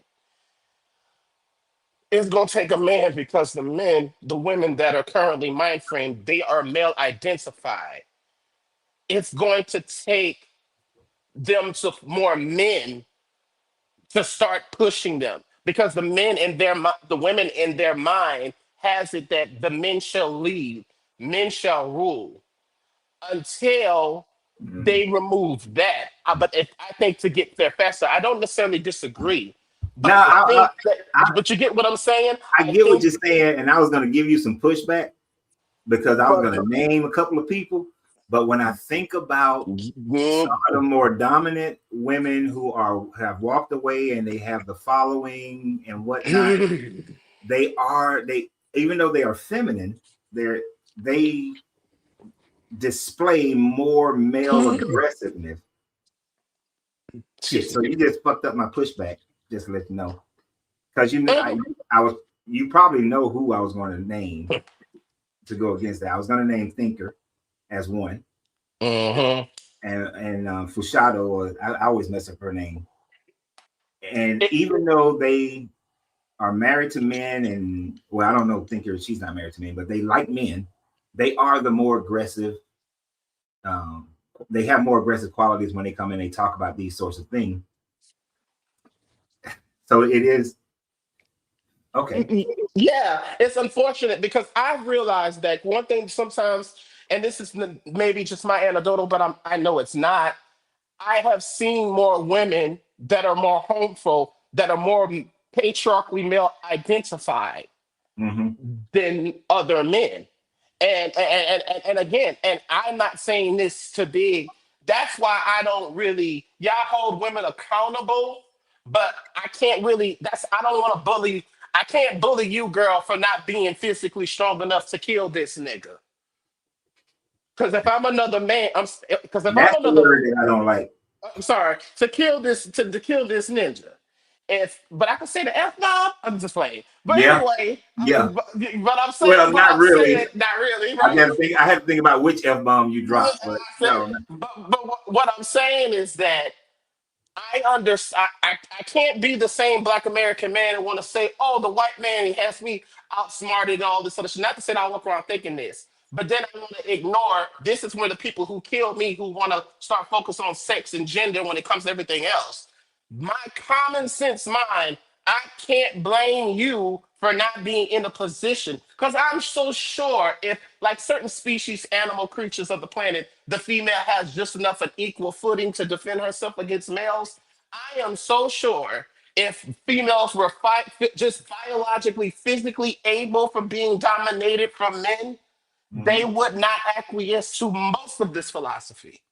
Because we, as other men underneath this hierarchy here and at the hierarchy, have to already do it, and we're still males.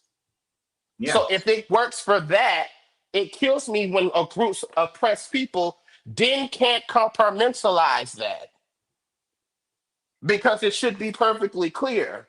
Yeah. So that's why I understand that women, out of everyone, especially black women, have suffered being beat into submission more than any group of people. And that's why, yes, I am glad, even though I'm queer, I'm still glad, even in this day, not because I think women are lesser. No, I live in a society where we think women are lesser. That's why I wouldn't want to be a female. And it has everything to do with men. So, ladies, I know I've been talking for a while. Just keep in mind, if do you really feel and look at your husband, your brother, and your father, and you really think that something with this ninja's anatomy could be the creator and the progenitor of the first vagina, do you really think that you are a trans clone project of a male? Because that's the only way that you're going to be there. Do you really think that creation started? We have a prostate in our anus. That don't mean that we can birth children. So do you really feel biologically that your being is birthed from all human here, he, him, and his? Do you really think that after being pregnant for 9 months? Do you really think that a male carries a seed despite you having eggs and the seed fertilizes, the semen fertilizes that? You really carry more closer thing to a seed because everything else that's plant life on the planet, that's a seed, just like you do with your cycle. You shed through that thing. That's what you do. You're getting rid of eggs and seeds that simply didn't get fertilized. Everything else on the planet functions like that. So that would just be my only appeal. You know, I'm not saying we don't need men and women, we need each other. I'm Right. more egalitarian. I'm for the egalitarian because be able to trust and believe, as even as the same gender loving man, you couldn't. That's why I don't want to go to jail. That's too much testosterone, too much dick. It's off balance. I'm gonna hurt somebody. You stupid. So I'm gonna let somebody get up here. You heard me. I appreciate y'all as Actually, I'm usual. about to get off of here in a minute. So Okay, yes, yes. So let us stop the penis worship. yeah. I don't think women love. Like I said, women like it's kind of and it's interesting even as Americans, and it's a hard conversation. I would love a man if I couldn't. You understand? I'd make that shit work if I couldn't go out and get a bank account. Is that really love? Is that really that your grandma stayed with that motherfucker because he loved him, or was it a liability? Yeah, no. She stayed with his ass because she didn't have options. Is that love? So yes, real men would not be intimidated because yes, that's why most men are going to be with this red pill shit and all of that. There, you only reason why that you think you are entitled to have a woman because other men set a standard that you can't even live up to. You only think you deserve to have a woman, not because, and that's where that indirect homoeroticism shit come. How many men? That's why I'm so glad the first time I touched a woman wasn't because that's gay to me. You only having sex with a woman because what another man think, then to me, nigga, you just wasting good pussy. If you just didn't want the pussy because you want the pussy, you trying to tell me I sure didn't want to fuck a man because niggas was telling me not to do that shit. So most men, if I was you ladies, I just question that. How many of these men, I'm not saying that they want to have sex with another man.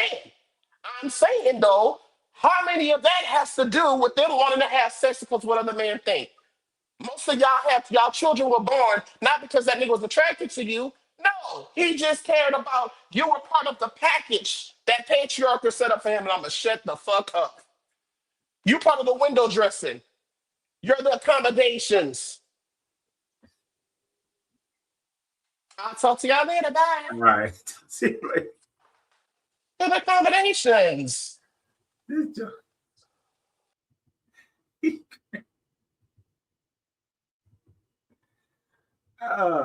You know, it is always fun to have IG or Bishop Nubs on here. Entertainment personified. Oh man. Oh my goodness. I do, you know, at the end of the day, because I'm about to close out here. It's been 3 hours and y'all ain't gonna get me for 4 hours like you did the other day. At the end of the day, and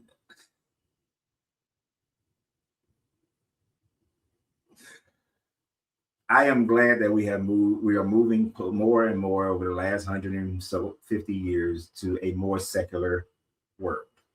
A more secular world where we realize that both men and women need each other. That there is not one side that is to be more dominant than the other. Thankfully, we don't live in societies anymore where it is based on physical strength, because as IG said, if you take away the physical strength and make that equal, then women would have never been under the heel of a man.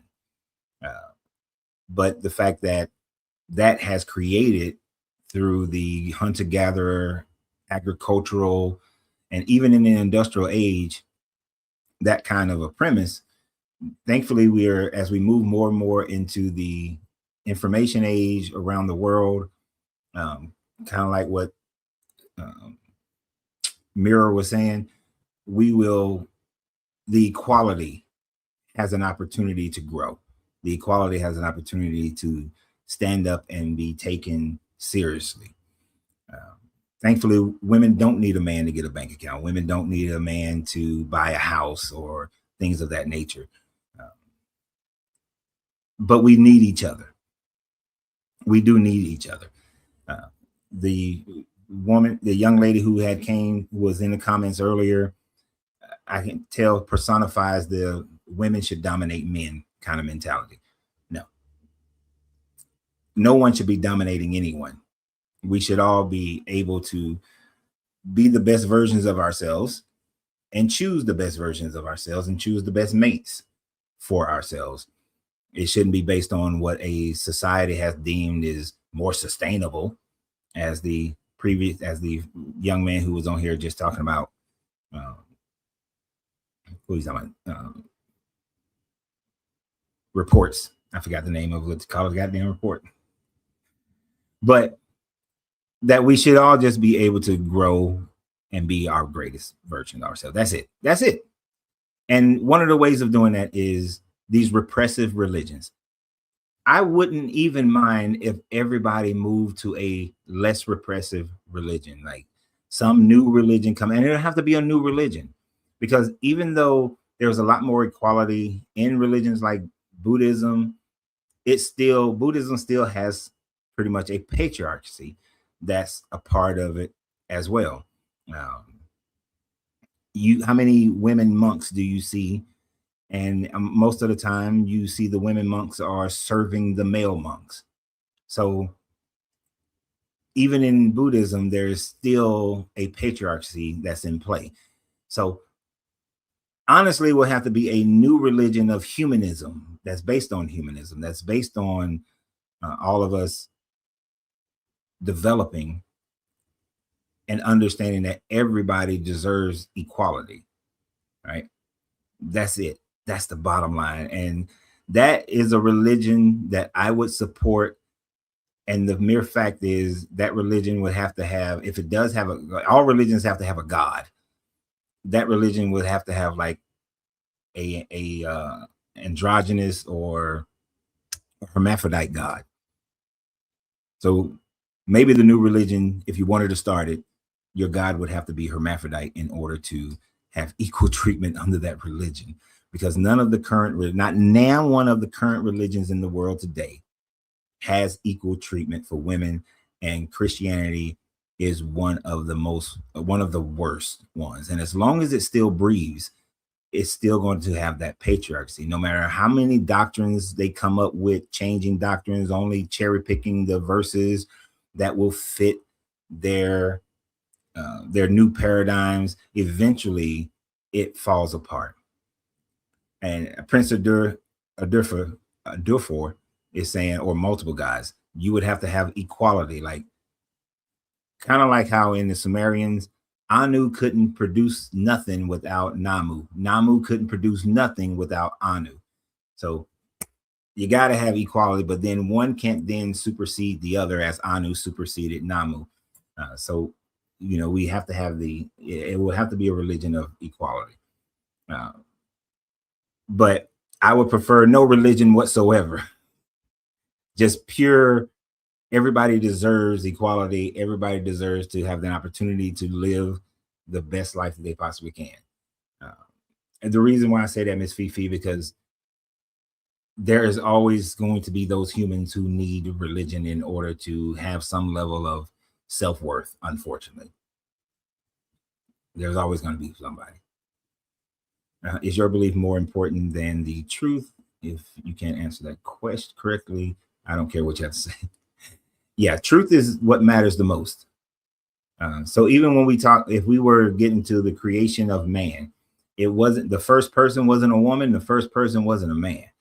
The first genome group that we would call Homo sapiens is not something that was, here's the two parents and boom, they had a child. It's a migration. It's a slow adaptation over time, and then we just pinpoint, it starts here. But the reality is you're not going to see a massive transition. It's like, here you go, and a slow transition until you get to a point where this group is so much different than that one that you can't call them the same. So we'll say this is when it started, but really it was over that whole time frame. So if we can understand that, then we can get rid of the whole idea of the first man and the first woman. There is no first man nor first woman, right? It's the first us. The first us. That's what matters. The first us. But anyway, I appreciate you guys. The new complex that we moved into, they're doing some maintenance all over the complex. So they turned the water off until 8 o'clock. So that means I got to leave here to go find a restroom at a cigar lounge. So I appreciate you guys. Let's see. Before you go, Coach, can you explain why y'all traded Trae Young for an ESPN analyst and Kyle Korver clone? All right, y'all know I don't normally talk about my sports. So I'm going to give you that one, Prince. Many people are looking at this trade of Trae Young to the Washington Wizards for, I forgot the two dudes' names, CRISPR and McCollum, as we're not getting equal value for it. The value is not in getting the players back or even getting a pick back. The value is the financial flexibility that is going to allow the Atlanta Hawks to be able to go after, either before the trade deadline, a major star that can actually move the needle, or during the offseason to be able to go after a major star. After this season, the Hawks will have $70 million that they can spend on a major star and pieces. So trading Trae Young was the realization of that. It was not about getting CJ or getting CRISPR. No, they are just cannon fodder, to be honest. The Hawks will probably do as best they can this season. If they can get somebody before the trade deadline that can make a difference, they will. But it's really about financial flexibility. And we're not giving up that number one pick, so it's going to be hard to trade for someone of that level because they're going to want that pick. So that's why we made that trade. And we know that Trae Young is not going to get us to a championship. He can get us to the Eastern Conference Finals, great, but that's not the goal. So I don't normally talk about sports. on here, but that's why we traded Trey. I love Trey, great personality, love him as a player, but for my team, I support the trade. I support the trade. So with that, we're now going to end the show. Tomorrow is Nabila Sharif's birthday. So happy born day, because we don't have a live tomorrow. So happy born day, Nabila. So happy born day. And hopefully many, many more trips around the sun. Right. And hopefully they're all great. So I actually either I say happy born day or I tell a person happy new year, because it is your new year, because you're starting a new year of your life. So y'all have a great one. Always remember, you have to free yourself to be yourself. Oh, please continue to share my videos, post on the video, comment on the videos. Thank you everybody who gives gifts on TikTok, subscription holders, members, super fans. Thank you all, guys. I appreciate the support that you give to the channel. So y'all have a great day. And always remember, you got to free yourself to be yourself, because your greatness is non-negotiable. Good journey, good vibrations. And we pressing buttons. One day I'm going to get a program where I only have one button to press.